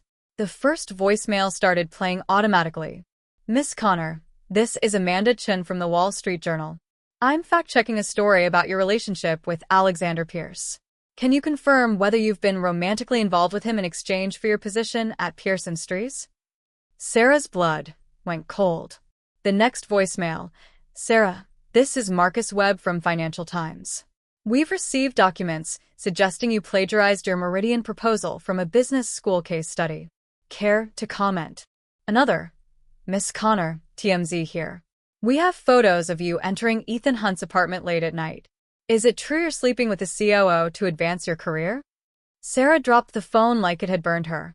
This was Daniel. It had to be. But how? Her laptop dinged. An email from an unknown sender. Subject line: The truth about Sarah Connor. She opened it with shaking hands. Inside was a dossier. 30 pages of her life dissected, twisted, weaponized. The plagiarism accusation from sophomore year, dismissed as baseless, but still documented. Her mother's bankruptcy filing from when Sarah was 16. Photos of her leaving Ethan's apartment at 2 a.m., captioned, sleeping her way to the top. And worst of all, doctored text messages supposedly between her and a friend, discussing how to seduce the dying billionaire and secure the inheritance. The messages were fake. Had to be, but they looked real enough to destroy her. Sarah's phone rang again. Alexander. Don't answer any press calls, he said immediately. Daniel leaked a story to 6 major publications. We're already getting calls from board members demanding your termination. The texts are fake. I know that. You know that. But the court of public opinion doesn't care about truth. Alexander's voice was strained. I've got lawyers working on it, but Sarah, this is bad. Really bad. What do I do? Stay away from the office today. Don't talk to anyone. And whatever you do, don't engage with Daniel. That's what he wants, a public fight he can twist into more ammunition. The call ended. Sarah sat frozen in her apartment, watching her entire life implode in real time. Her phone buzzed. Ethan, I'm coming over. Another text, this one from Daniel. Asterisk told you to walk away. Now everyone sees what you really are, a gold-digging opportunist. Enjoy your 15 minutes of infamy. Asterisk. Sarah wanted to throw her phone through the window. Instead, she pulled up the news sites. The headlines were devastating. Pierce Industries Intern, compassionate reformer or calculating climber? Billionaire's protege, accused of plagiarism and manipulation. The $8 billion question: what does Sarah Connor really want? The articles were vicious, painting her as either a naive fool or a cunning sociopath, sometimes both in the same paragraph. They questioned her credentials, her motives, her morals. Someone had leaked her student loan debt, her mother's financial struggles, implying she was desperate enough to do anything for money. And the comments. Sarah made the mistake of reading the comments. Asterisk, she's obviously a plant. No way a random intern gets this much access. Asterisk. Asterisk, another woman using her looks to manipulate powerful men. Tale as old as time. Asterisk. Asterisk, Pierce must be senile. This girl is clearly playing him. Asterisk. Sarah felt sick. This was what Daniel wanted, to destroy her credibility so thoroughly that even if she cleared her name, the stain would remain forever. A knock at her door. She looked through the peephole, saw Ethan. She opened it, and he immediately pulled her into his arms. I'm so sorry, he murmured into her hair. I should have seen this coming. Should have protected you. This isn't your fault. Sarah's voice was muffled against his chest. It's mine. I underestimated him. No. You saw him as human, as someone in pain. Ethan pulled back, cupped her face. That's not a weakness, Sarah. That's your strength. Don't let Daniel take that from you. But when Sarah looked in Ethan's eyes, she saw worry. Fear. The same look he'd had in the diner when he said good people get hurt in this world. The board's calling an emergency meeting, Ethan said quietly. Tomorrow morning. They want to vote on whether to terminate your contract. So it's over. Sarah felt numb. Daniel won. It's not over until you say it is. Ethan's jaw clenched. We fight back. We prove the texts are fake, find the real sources, expose Daniel's manipulation. And drag this out for weeks? Months. Sarah shook her head. By the time we clear my name, Alexander will be, he might not even. She couldn't finish the sentence. Ethan was quiet for a long moment. Then, there might be another way. Real talk, how are you feeling right now? Is your blood boiling? Are you ready to see Daniel get what's coming? Drop a comment and tell me if you'd fight back or walk away.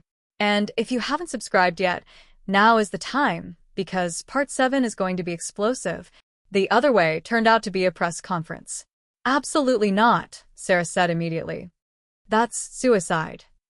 Or it's taking control of the narrative. Ethan paced her small living room. Right now, Daniel's controlling the story. Every article, every headline, every comment section, he's shaping how people see you. But if you go public, tell your side. Who's going to believe me? Sarah gestured at her laptop. I'm a nobody going up against one of the most powerful families in the country.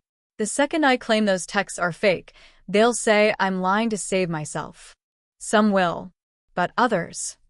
Ethan pulled out his phone, showed her his screen. Look. It was a Twitter thread. Thousands of comments. But not all of them were cruel. Asterisk, ig, I saw the original coffee video someone posted. She helped that old man when no one else would. That doesn't seem like someone who's faking it. Asterisk. Asterisk, the plagiarism accusation was dismissed. Why are we treating dismissed accusations as fact? Asterisk. Asterisk, anyone else find it suspicious that all this dirt came out right after she won that board vote? Feels like retaliation. Asterisk. Asterisk, I worked at Meridian Capital.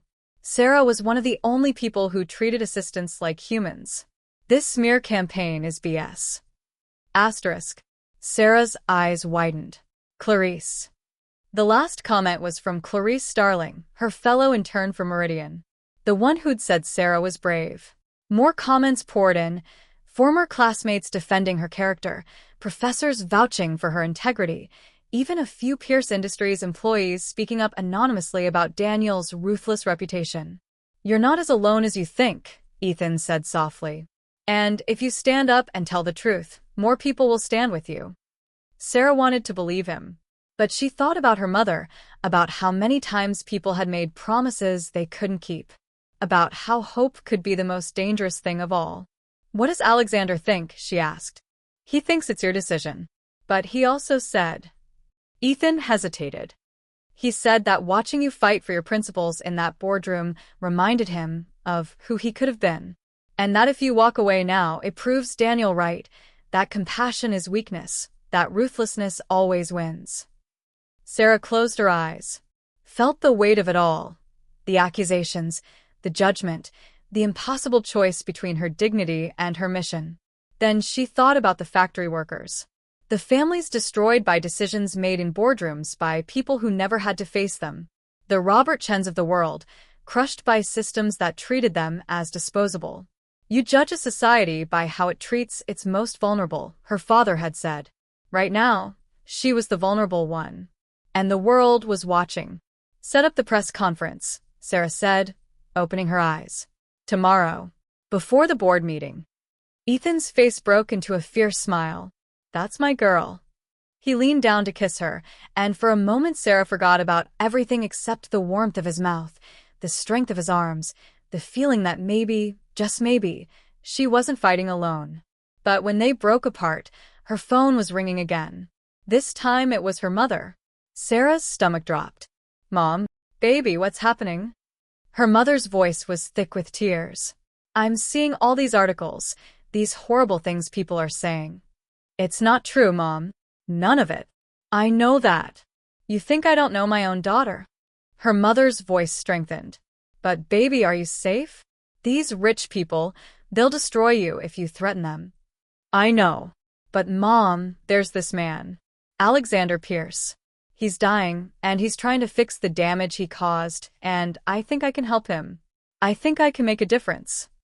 At what cost? Her mother's voice broke. I didn't raise you to sacrifice yourself for other people's redemption. Sarah felt tears burning her eyes. You raised me to do the right thing even when it's hard. That's what I'm doing. The right thing shouldn't cost you everything. Maybe it should cost something, though. Otherwise, how do we know it matters? Her mother was quiet for a long moment. Then, you sound like your father. He always said that too. A pause. He'd be proud of you, baby. But he'd also tell you to be smart. These people play dirty. Don't go into battle with just your principles. Make sure you've got weapons too. After the call ended, Sarah sat in the silence, her mother's words echoing. Don't go into battle with just your principles. Make sure you've got weapons too. Ethan, Sarah said slowly. The dossier Daniel compiled on me. Can we do the same to him? Ethan's eyes darkened. You want to play his game? I want to survive it. Sarah stood, paced. Daniel's been with Pierce Industries for 6 years. He's made enemies, cut corners, destroyed careers. There has to be something. There is. Ethan's voice was quiet. But Sarah, if we use it, we become exactly what he accused you of being. Ruthless. Calculating. Or we become strategic. There's a difference between being cruel and being prepared. Sarah met his gaze. I'm not going to destroy him, but I need insurance. Something that makes him think twice before he tries to destroy me again. Ethan was quiet for a long moment. Then he pulled out his phone, made a call. Gloria? It's Ethan Hunt. I need a favor. 24 hours later, Sarah stood in a hotel conference room facing 30 journalists and twice as many cameras. Her hands shook as she adjusted the microphone. Ethan stood off to the side, supportive, but letting her fight this battle herself. Alexander had wanted to come, but was too weak. Another reminder that time was running out. Thank you for coming, Sarah began, voice trembling but clear. My name is Sarah Connor, and for the past week, I've been called a lot of things. Gold digger, manipulator, plagiarist. I'm here to set the record straight. She walked them through everything, the coffee spill, the test she didn't know she was taking, the contract she'd signed. She showed the dismissal letter from her plagiarism case, proved the accusation had been baseless. She explained the Meridian proposal, how every word had been her own work built with Ethan's operational guidance. Then she addressed the texts. These messages supposedly between me and a friend discussing how to seduce Alexander Pierce? They're fabricated. Completely fake. Sarah pulled out her phone. I've submitted the original messages to a forensic analyst. They'll show the metadata was altered, the conversation stitched together from unrelated exchanges. A journalist raised her hand. Why would someone fabricate evidence against you? Sarah took a breath. This was the moment. Because I threatened their position. Because I represented a different vision for Pierce Industries, one focused on people over profit. And because... She paused. Because Daniel Skywalker, Alexander Pierce's nephew and heir apparent, saw me as competition for something he spent his entire life earning. The room erupted in questions. Sarah held up a hand. I'm not here to destroy Daniel Skywalker. He's brilliant, dedicated, and deeply hurt by circumstances beyond his control. But I won't be silent while he destroys me to protect his position. She locked eyes with the cameras. I helped a stranger in a lobby because it was the right thing to do. Everything that's happened since, the opportunity, the challenges, the attacks, none of it changes that fundamental truth. I saw someone who needed help, and I helped. If that makes me naive or foolish or unqualified for this world, then maybe this world needs to change. She stepped back from the microphone, hands shaking, heart pounding. The questions came like machine gun fire. Sarah answered what she could, deflected what she couldn't, held firm to her truth. Afterward, Ethan drove her to Pierce Industries for the emergency board meeting. They rode in silence, both exhausted. That was brave, Ethan finally said. That was necessary. Sarah stared out the window at the city rushing by. But I don't know if it was enough. They arrived to find protesters outside the building. Some held signs supporting Sarah. Compassion isn't a crime. We believe Sarah. Others demanded her termination. Gold digger go home. Pierce deserves better. Sarah's stomach churned as they pushed through the crowd into the lobby. Inside, Alexander waited by the elevators, looking friendlier than ever but determined. "You did well," he said, squeezing her hand. "Now, let's see if the board agrees." The three of them rode up in tense silence. When the elevator doors opened, Daniel was waiting. He looked immaculate as always, but there were dark circles under his eyes. For a moment, Sarah saw not her enemy but a man in pain, fighting for the only thing he'd ever wanted, his father's love. "Sarah," Daniel said quietly, "can we talk? Privately?" Alexander and Ethan tensed. Sarah felt Ethan's hand on her lower back, protective. "It's okay," she said. "I'll meet you in the boardroom." "Sarah?" Ethan started. "I'll be fine." They hesitated, then walked toward the conference room, leaving Sarah and Daniel alone in the hallway. Daniel moved to the windows, stared out at the city. That was quite a performance. The press conference. It wasn't a performance. It was the truth. Truth is relative. Daniel turned to face her. "You want to know the truth, Sarah? I don't actually hate you. I hate that you're everything I can't be. Genuine. Principled. The daughter he wishes he'd had instead of the son he's ashamed of." Sarah's heart clenched. "He's not ashamed of you, isn't he?" Daniel's laugh was bitter. "He's dying, and instead of leaving his empire to his own flesh and blood, he's auditioning strangers. What does that tell you? It tells me he loves you enough to want you to be better than he was. I don't want to be better. I want to be enough." Daniel's voice cracked. "Just once, I want him to look at me and be proud. Not disappointed. Not regretful. Proud." Sarah took a step closer. "Then stop fighting me and start fighting with me. Help me build the company he wishes Pierce Industries had been all along. Show him that you can be ruthless and compassionate, strategic and ethical." Daniel stared at her for a long moment. "You actually believe that's possible, don't you? That we can change the system from inside?" "I believe we have to try. And if we fail, then at least we'll fail together." Sarah extended her hand. "What do you say? Truce." Daniel looked at her outstretched hand. For a heartbeat, Sarah thought he might take it. Thought maybe, just maybe, this could end differently. Then his expression hardened. "I admire your optimism, Miss Connor. I really do." He stepped past her toward the boardroom. "But you're about to learn an important lesson. In this world, nice people don't finish first. They finish destroyed." He walked away, leaving Sarah alone in the hallway. Inside the boardroom, the vote was swift and merciless. 8-4. Sarah's contract was terminated, effective immediately. Sarah walked out of Pierce Industries with her head held high, even as tears blurred her vision. The protesters were still outside. Some jeered as she merged. Others, the ones with "We Believe Sarah" signs, looked devastated.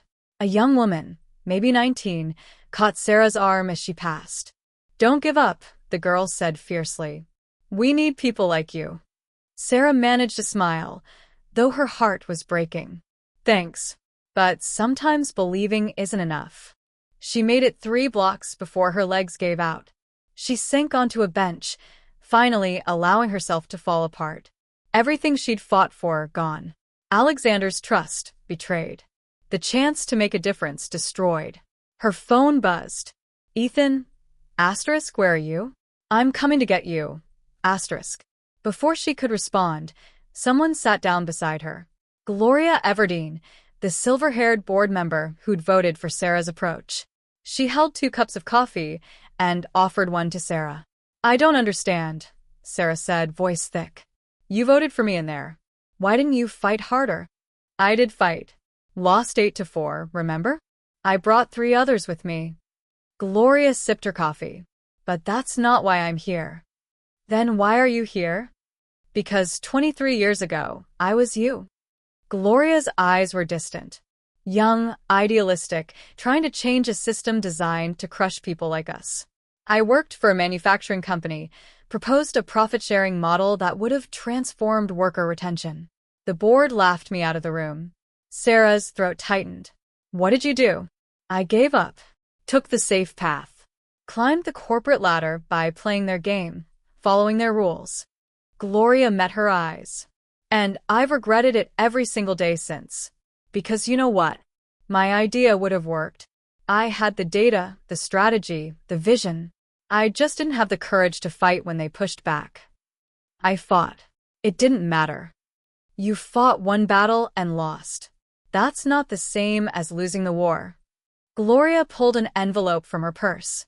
This is a list of investors I know personally, people who believe business can be profitable and ethical.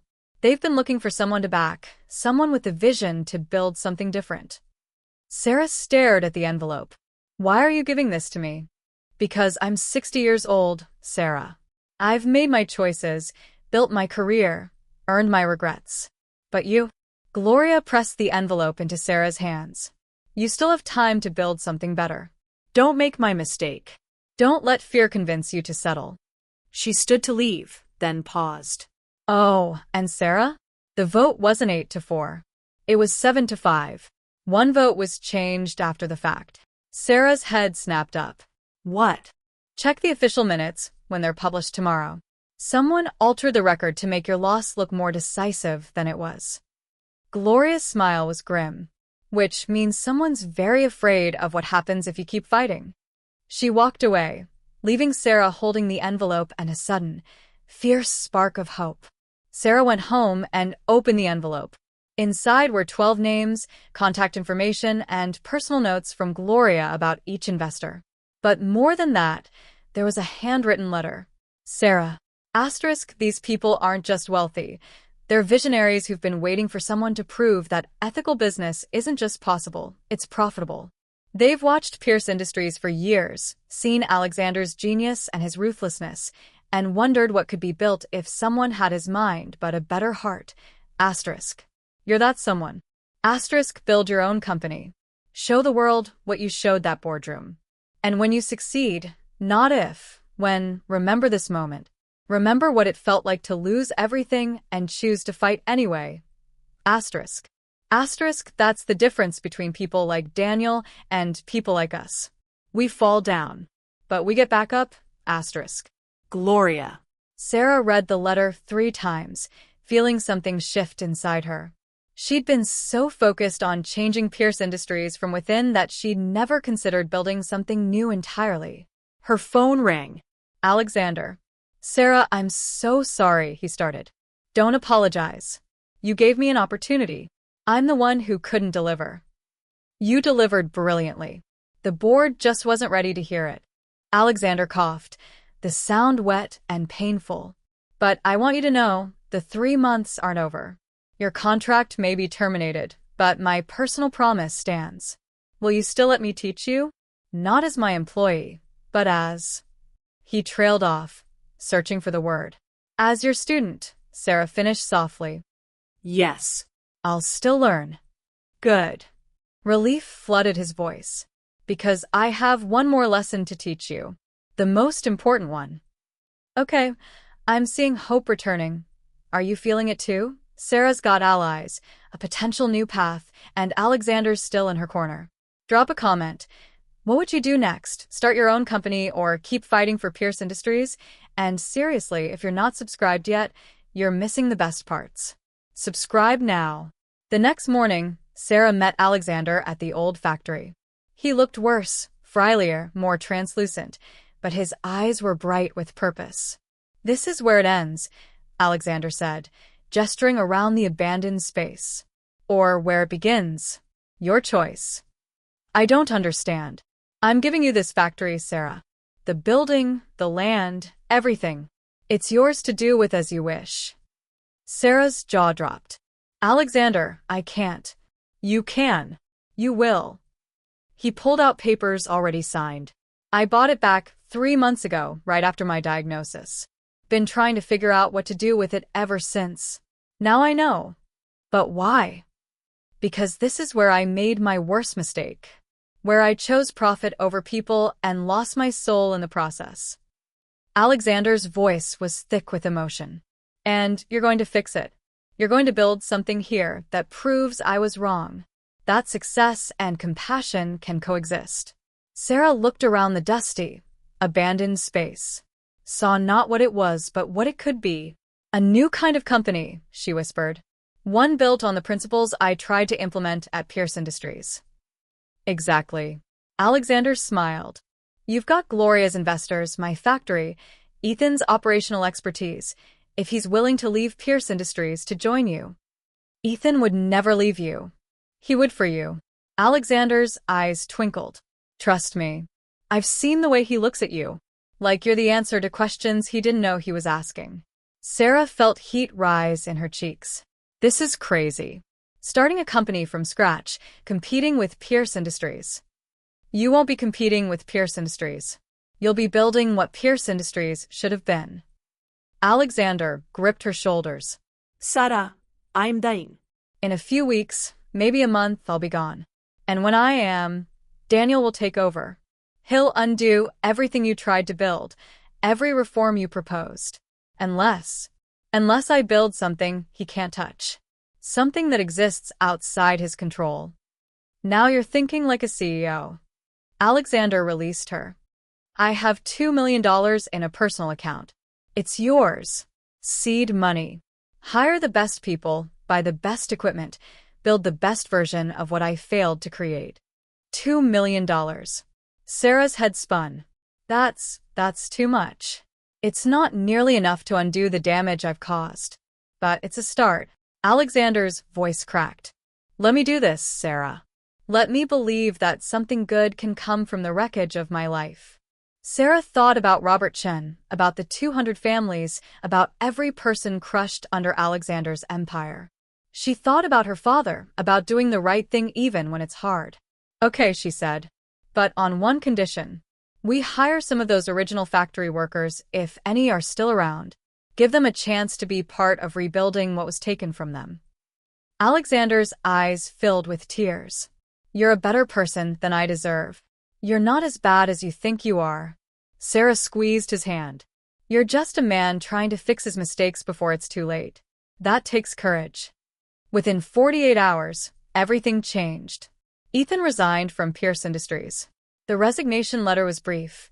Asterisk, I'm choosing to build something new with someone who reminds me why I fell in love with business in the first place. Asterisk. Daniel called him a traitor. The board called him foolish. Alexander called him family.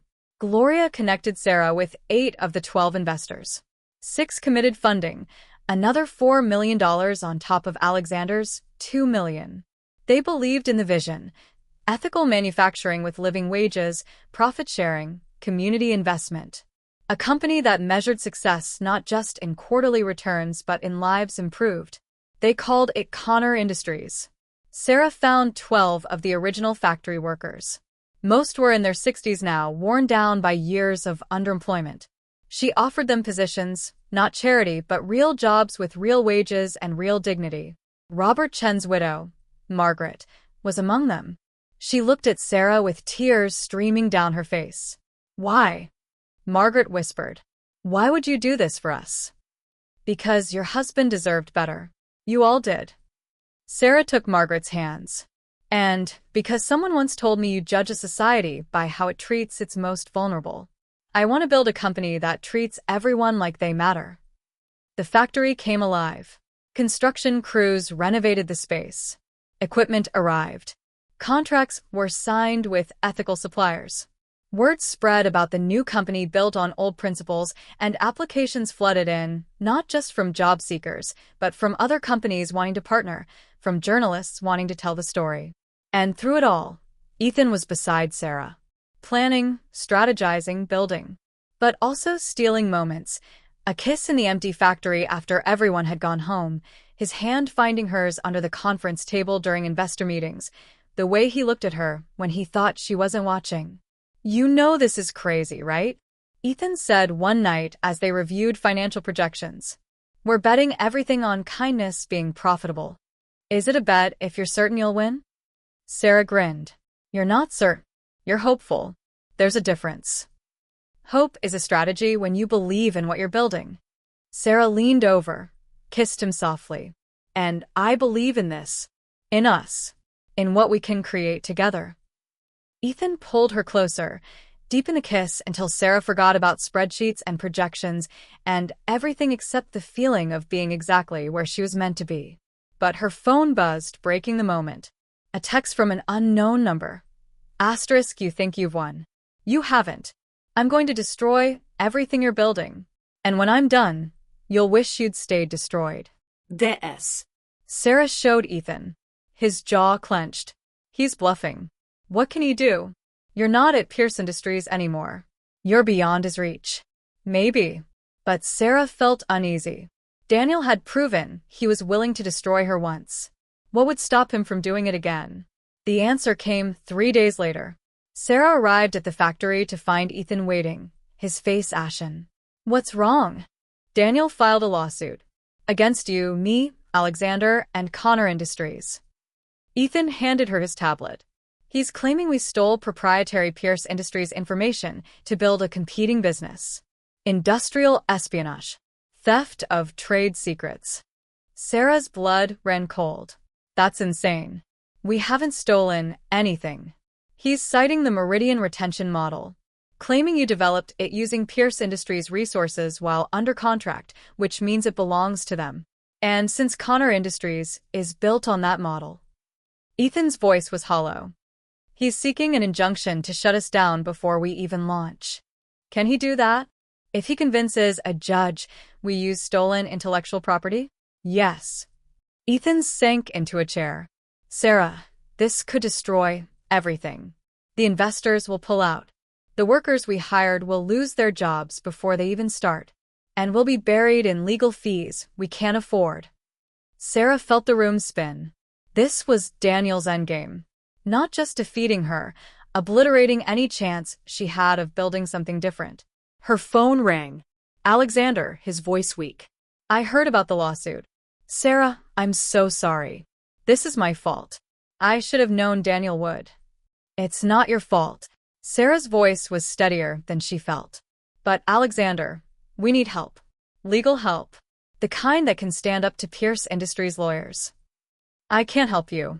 Not officially. If I fund your defense, it proves Daniel's point that I was grooming you to compete with my own company. Alexander coughed. But Sarah, there might be another way. What way?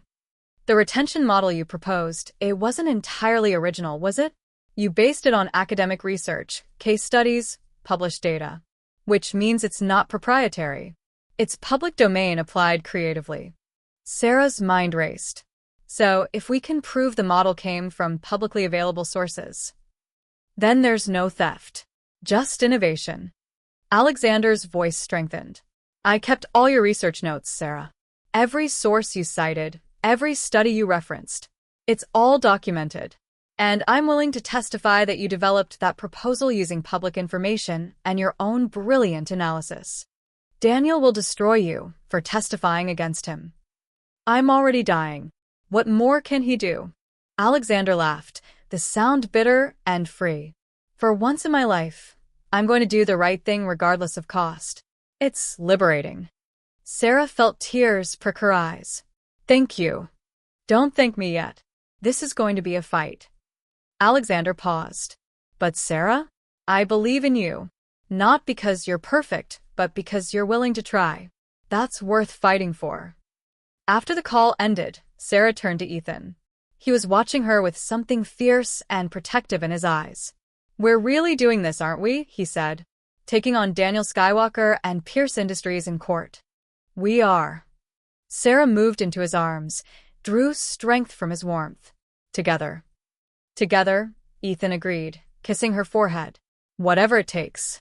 And Sarah realized something. She'd lost everything. Her job, her reputation, her safety, and found something more valuable in the wreckage. Purpose. Partnership. The courage to build instead of just survive. Daniel wanted to destroy her? Let him try. She was done being afraid. The courthouse steps were packed with reporters, cameras, and protesters from both sides. Sarah gripped Ethan's hand as they pushed through the crowd, ignoring the shouted questions and flashing lights. Inside, the courtroom was cold and formal. Daniel sat at the plaintiff's table with 3 lawyers in matching suits. He looked confident, untouchable, every inch the heir to a billion-dollar empire. Sarah and Ethan sat at the defense table with their single attorney, Jennifer Lawrence, a former prosecutor Gloria had recommended. She was young, fierce, and worked pro bono for cases she believed in. "Ready?" Jennifer asked quietly. Sarah nodded, though her stomach churned. Everything depended on the next few hours. If they lost, Connor Industries would be shut down before it even opened. The workers she'd hired would lose their jobs. The investors would lose their money. And Sarah would lose her last chance to prove that doing the right thing wasn't foolish. The judge entered, a stern woman in her 60s with sharp eyes that missed nothing. "This is a motion for preliminary injunction," Judge Catherine Trammell announced. "Mr. Skywalker, argument?" Daniel's lead attorney stood, a silver-haired man named Thomas Anderson who'd never lost a corporate case. "Your Honor, the facts are simple. Miss Connor developed her so-called retention model while employed by Pierce Industries, using company time and resources. That makes it Pierce Industries' intellectual property. Her new company, Connor Industries, is built entirely on stolen concepts. We're seeking an immediate injunction to prevent further theft." "Miss Lawrence," the judge prompted. Jennifer stood, calm and collected. "Your Honor, will demonstrate that Miss Connor's retention model was derived entirely from publicly available academic research and case studies. Nothing proprietary, nothing stolen, just innovative application of public knowledge. Then let's hear your evidence." For the next 2 hours, Jennifer walked the court through Sarah's research. Every academic paper, every case study, every piece of publicly available data. She showed how Sarah had synthesized existing knowledge into a new framework, exactly what any good businessperson does. Thomas Anderson countered with emails, calendar entries, and witness statements proving Sarah had developed the model while at Pierce Industries. "Location matters, Your Honor. She was on our clock, using our facilities. Using your coffee maker doesn't make every thought proprietary," Jennifer shot back. "By that logic, every employee who has an idea at work owes their employer their entire brain." Some spectators laughed. The judge silenced them with a look. "I'd like to call a witness," Jennifer said. "Alexander Pierce." The courtroom erupted in whispers. Daniel's face went white, then red. Alexander entered slowly, leaning on a cane, looking like a strong wind might blow him over. But when he took the stand, his voice was steady. "Mr. Pierce," Jennifer began, "you're the founder and CEO of Pierce Industries. Is that correct?" "I am." "And you hired Miss Connor as your executive assistant?" "I did." "Can you tell the court why?" Alexander's eyes found Sarah. "Because she showed me that compassion and business success aren't mutually exclusive. Because she reminded me of the man I could have been if I'd chosen differently 40 years ago." "Did you ask her to develop the retention model in question?" No. "She developed it independently, using her own initiative and publicly available research. I merely provided feedback and context." "Your Honor," Thomas Anderson interrupted, "Mr. Pierce's testimony is suspect. He's clearly biased in favor of Miss Connor."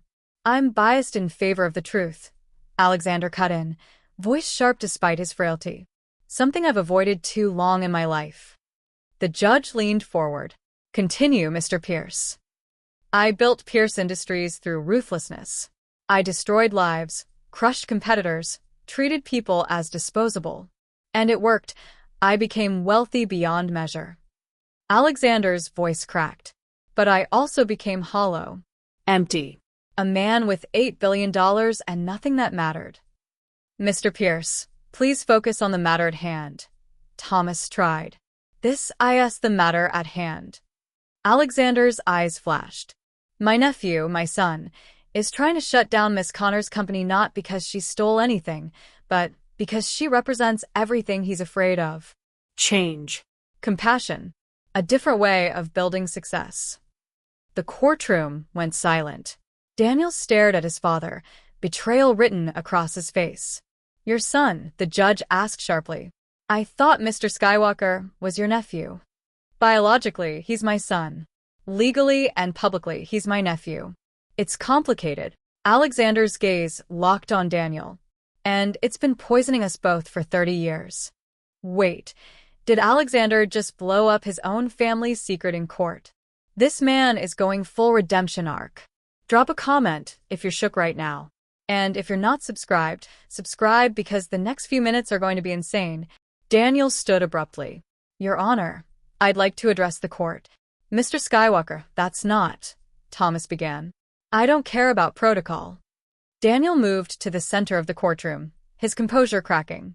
You want to know why I filed this lawsuit? It's not about intellectual property.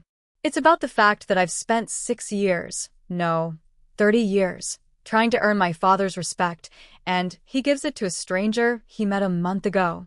Daniel, Alexander started. No. You don't get to talk now. You get to listen. Daniel's voice shook. You created a test. The coffee, the stumbling, the whole performance. 57 people failed it before Sarah Connor came along. But did you ever test me? Did you ever give me the chance to prove I could be more than the ruthless heir you trained me to be? The courtroom was riveted. Sarah felt tears prick her eyes. You taught me to be strong, Daniel continued. To be strategic, ambitious, willing to do whatever it takes. And then you punish me for becoming exactly what you made me. He turned to Sarah. And you show up with your idealism and your kindness, and suddenly everything I've sacrificed means nothing. That's not true, Sarah said quietly. Your father loves you. He loves the idea of me, the version that doesn't exist. Daniel's mask completely shattered now, showing the wounded boy underneath. I don't know how to be soft, Sarah. I don't know how to lead with compassion instead of fear. He never taught me that. He only taught me how to win. Alexander stood, gripping the witness box for support. You're right. I failed you. I taught you all my worst lessons and none of the good ones I should have learned. His voice broke. But Daniel, it's not too late. You can still. Still what? Become her? Daniel gestured at Sarah. I can't. That ship sailed 30 years ago when you decided shame was more important than claiming me as your son. I was wrong. Alexander's tears flowed freely now. About everything. The factory workers I destroyed, the ruthlessness I celebrated, the son I denied. All of it. Wrong. The judge cleared her throat. Gentlemen, this is a court of law, not a therapy session. Mr. Skywalker, do you wish to continue with your lawsuit? Daniel looked at Alexander, at Sarah, at the courtroom full of people witnessing his breakdown. Sarah saw him struggling, saw the war between what he'd been taught and what he might become. No, Daniel finally said, voice hollow. I withdraw the lawsuit. Gasps rippled through the courtroom. Daniel, Thomas Anderson protested. I said I withdraw it. Daniel's voice cracked. She didn't steal anything. I know that. I've always known that. This was never about intellectual property. It was about. He trailed off, unable to finish. It was about being seen, Sarah said softly. Being valued. Being loved for who you are instead of what you can provide. Daniel met her eyes, and for the first time, Sarah saw not her enemy, but her mirror, someone desperate to prove they mattered, willing to sacrifice everything for validation that might never come. The lawsuit is withdrawn, the judge announced. Miss Connor, Connor Industries may proceed without restriction. She banged her gavel. This court is adjourned. The hallway outside was chaos. Reporters swarmed, questions flying. But Sarah pushed through them to where Daniel stood alone by a window, staring out at the city. Thank you, she said quietly. Don't thank me. I'm not doing this for you. Daniel's voice was flat. I'm doing it because I'm tired. Tired of fighting, tired of proving myself, tired of being the villain in my own father's story. You don't have to be the villain in mine. Daniel laughed bitterly. What are you suggesting? We become friends? Collaborate? Build a better world together. I'm suggesting we stop seeing each other as enemies. You have skills I don't, strategy, ruthlessness when necessary, the ability to make hard decisions. I have compassion, vision, principles. Sarah took a breath. Together, we might actually build something that works. You're insane. Probably. But I'm also right. Sarah extended her hand. Connor Industries needs someone who understands the darker side of business. Someone who can protect what we're building from people who destroy it. Someone who knows how to fight dirty when fighting clean isn't enough. Daniel stared at her hand. Why would you trust me? I tried to destroy you. Because your father trusted me when I was a stranger. Maybe I can trust you even though you were my enemy. Sarah kept her hand extended. And because I think you're tired of being the person you were taught to be. I think you want to find out who you could be instead. For a long moment, Daniel didn't move. Then slowly he took her hand. 1 month, he said. I'll consult for Connor Industries for 1 month. If it's as naive and doomed as I think, I walk away. If it's actually viable. He shrugged. We'll see. Deal. They shook, and Sarah felt the tension shift. Not to friendship, not yet, but to something that might become it. A tentative truce. A possibility. Ethan appeared at her elbow, protective and suspicious. Sarah, are you sure? I'm sure. She laced her fingers through his. Sometimes the people who fight us hardest are the ones who need what we're building most. That night, they gathered at the factory, Sarah, Ethan, Alexander, and surprisingly, Daniel. The space was transformed now, gleaming equipment ready for production. Offices built, workers hired. Connor Industries would open in 3 days. Alexander looked around with tears in his eyes. This is what I should have built 40 years ago. You're building it now, Sarah said. Through us. No. You're building it. I'm just bearing witness. Alexander's breathing was labored. Sarah, there's one more thing. The gift I promised you. He handed her an envelope. Inside were keys and papers. Sarah's hands shook as she read them. This is the title to a McLaren P1. Worth $2.4 million. She looked up, stunned. Alexander, I can't. You can. You will. Alexander smiled. You showed kindness to a stranger when no one else would. You fought for your principles when it would have been easier to surrender. You built something beautiful from the ashes of my mistakes. His voice strengthened. That car is worth millions, yes. But what you've done, it's priceless. You've given me something I thought I'd lost forever. Hope that people can change, that businesses can be different, that my life meant more than just the damage I caused. Sarah threw her arms around him, felt his frail body, his labored breathing, the finite nature of time. Thank you, she whispered, for everything.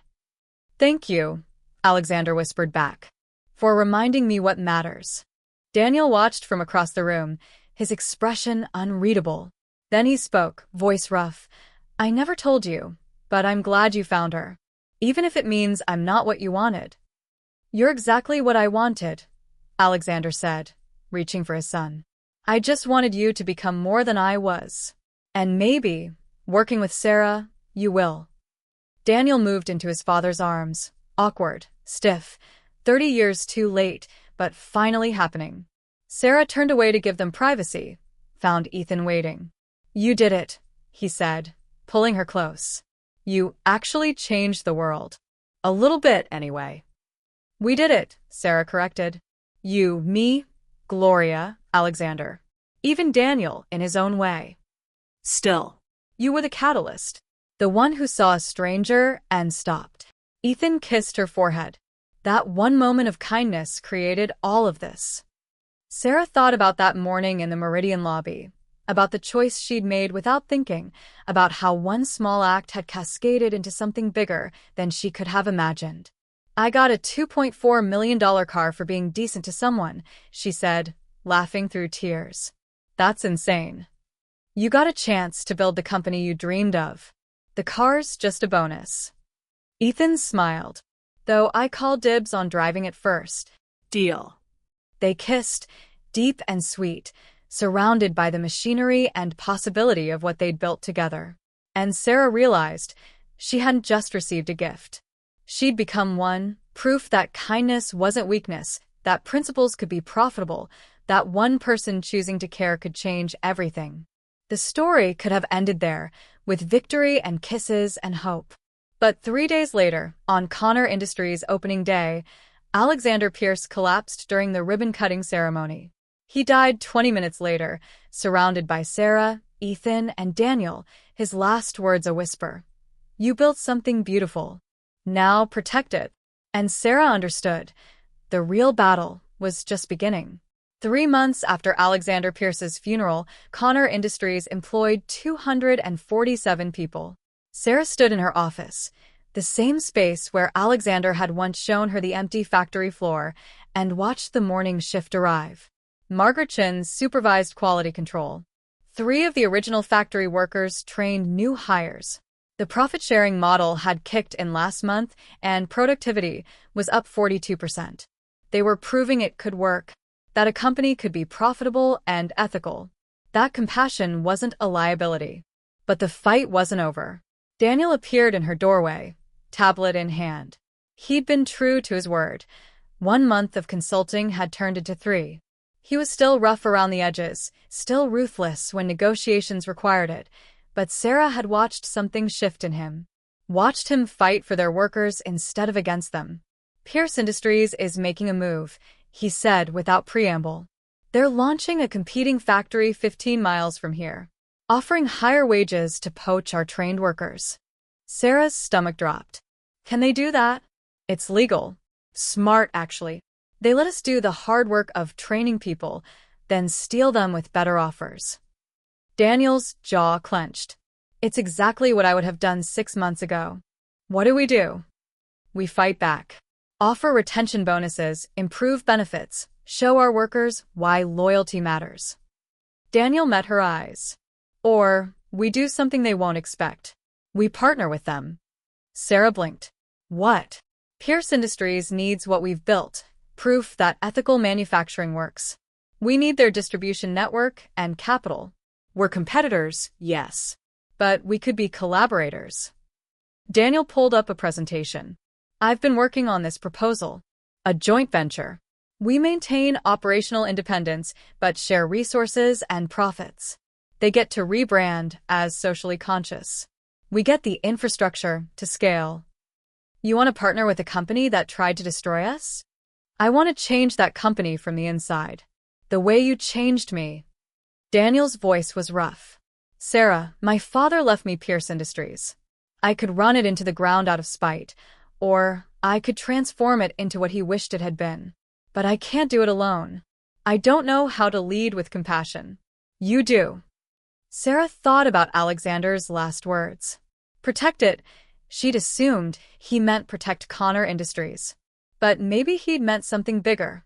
Protect the vision, even if it meant expanding beyond the walls they'd built. "I'll need to discuss it with the board," she said carefully. "And Ethan." "I know. Take your time." "But Sarah?" Daniel paused at the door. "Thank you for not giving up on me when you had every reason to." After he left, Sarah sat alone with her thoughts. Her phone buzzed, a reminder about the car. The McLaren P1 still sat in a secure garage, untouched. She couldn't bring herself to drive it. It felt too much like celebrating when Alexander wasn't here to see what they'd built. Ethan found her there an hour later, staring out the window. "Thinking about the partnership?" he asked, wrapping his arms around her from behind. "Thinking about how strange life is. 3 months ago, I was a fired intern with nothing. Now I'm running a company and considering a partnership with a billion-dollar corporation." She leaned into his warmth. "What if we fail? What if Daniel's right, and this is naive, and we end up destroying everything Alexander believed in? Then we fail with integrity intact. That's worth something." Ethan turned her to face him. "But Sarah, we're not going to fail. Look at what you've built. 247 people have jobs because you stopped to help a stranger. That's not luck. That's leadership." Sarah kissed him, drew strength from his certainty. "The board meeting's in an hour. I need to prepare." "You're already prepared. You've been preparing your whole life for this." Ethan smiled. "Go show them why Alexander chose you." The board meeting was contentious. Half the members loved Daniel's proposal, the chance to scale rapidly to access Pierce Industries' resources. The other half saw it as selling out, compromising their principles for growth. Gloria Everdeen listened to both sides, then spoke. "Sarah, what do you think?" Sarah stood, feeling the weight of responsibility. I think Alexander didn't just give me a company. He gave me a responsibility to prove that business can be different, that success and ethics can coexist. She looked around the table. If we stay small, we prove it to 247 people. If we partner with Pierce Industries, we prove it to 40,000 employees across 17 countries. Or we get swallowed up and lose everything that makes us special, one board member countered. That's the risk, Sarah acknowledged. But here's what I know. Daniel Skywalker spent 30 years learning to be ruthless. In 3 months, I've watched him learn to be kind. If he can change, if Pierce Industries can transform from the inside, then we've done more than build one successful company. We've shown that any company can change. The vote was close, 7-5 in favor of exploring the partnership. Daniel joined the next meeting, presenting a detailed framework. Operational independence for Connor Industries. Shared profits from joint ventures. A 5-year commitment to implement Connor's retention model across Pierce Industries. I won't lie, Daniel said. This will be hard. Pierce Industries has been built on ruthlessness for 60 years. Changing that culture will take time, effort, and people who believe it's possible. He looked at Sarah. I can't do it without you. Without what you've taught me about leading with compassion instead of fear. What are you asking? Sarah said quietly. I'm asking you to be co-CEO of Pierce Industries. Equal power, equal responsibility. We transform it together. You bringing the heart, me bringing the strategic edge. Daniel's voice was steady. It's what my father wanted. For both of us to become something better than we were. The room erupted in shocked murmurs. Ethan reached for Sarah's hand under the table. Sarah thought about the intern who'd knelt in a lobby 3 months ago. The girl who'd been fired for choosing kindness over ambition. The woman who'd built something beautiful from the ashes of someone else's regrets. And she thought about Alexander's last words. Protect it. Yes, she said. But on one condition. Every employee at Pierce Industries, from janitors to executives, gets the same profit-sharing model we built here. No one is disposable. Everyone matters. Daniel smiled, genuine, warm, nothing like the cold corporate shark she'd first met. Deal. 6 months later, Sarah drove the McLaren P1 for the first time on the anniversary of Alexander's death. She drove to the old factory, now a thriving production facility, to Meridian Capital's old building, now a Pierce Industries office where Clarice Starling worked as VP of Human Resources, implementing retention programs company-wide, to the hospital where Alexander had collapsed, where she'd promised to fight for what she believed in. Finally, she drove to the cemetery. Alexander's headstone was simple. Asterisk, he learned to change. May we all be so brave. Asterisk. Sarah placed flowers, then sat on the grass, keys in hand. I wanted you to know, she said softly. Pierce Industries just published its annual report. Employee satisfaction is up 67%. Turnover is down 45%. And profits? They're up 23%. Turns out treating people well is good business. The wind rustled through the trees. Sarah imagined Alexander's voice. I told you so. Daniel's doing well. He's still rough sometimes, still makes decisions I disagree with. But he's trying. Learning. Becoming someone you'd be proud of. She smiled through tears. We're becoming people you'd be proud of. Her phone buzzed. Ethan. Asterisk, ready for dinner? I have a surprise. Asterisk. Sarah stood, touched the headstone one last time. Thank you, she whispered. For seeing something in me I didn't see in myself. For giving me not just money or opportunity, but purpose. The surprise turned out to be a ring. Ethan proposed in the factory, surrounded by the workers whose lives they'd transformed, in the space where everything had begun. Sarah said yes, laughing and crying, thinking about how one moment of kindness had cascaded into an entire life rebuilt. The intern who'd stopped for a stranger had become a CEO who stopped for everyone. The $2.4 million car sat in her garage, a reminder that generosity creates value beyond measure. And somewhere, she liked to imagine, Alexander Pierce was smiling, finally at peace, knowing his legacy wasn't just buildings and billions. It was people. Changed. Better. Brave enough to choose compassion, even when the world called it weakness. That was worth more than any empire. That was everything. Thank you for joining me on Sarah's incredible journey. If this story moved you, inspired you, or made you believe that kindness matters even in the ruthless world of business, please subscribe to the channel and share this with someone who needs to hear it. Remember, one act of compassion can change everything. Red Heart.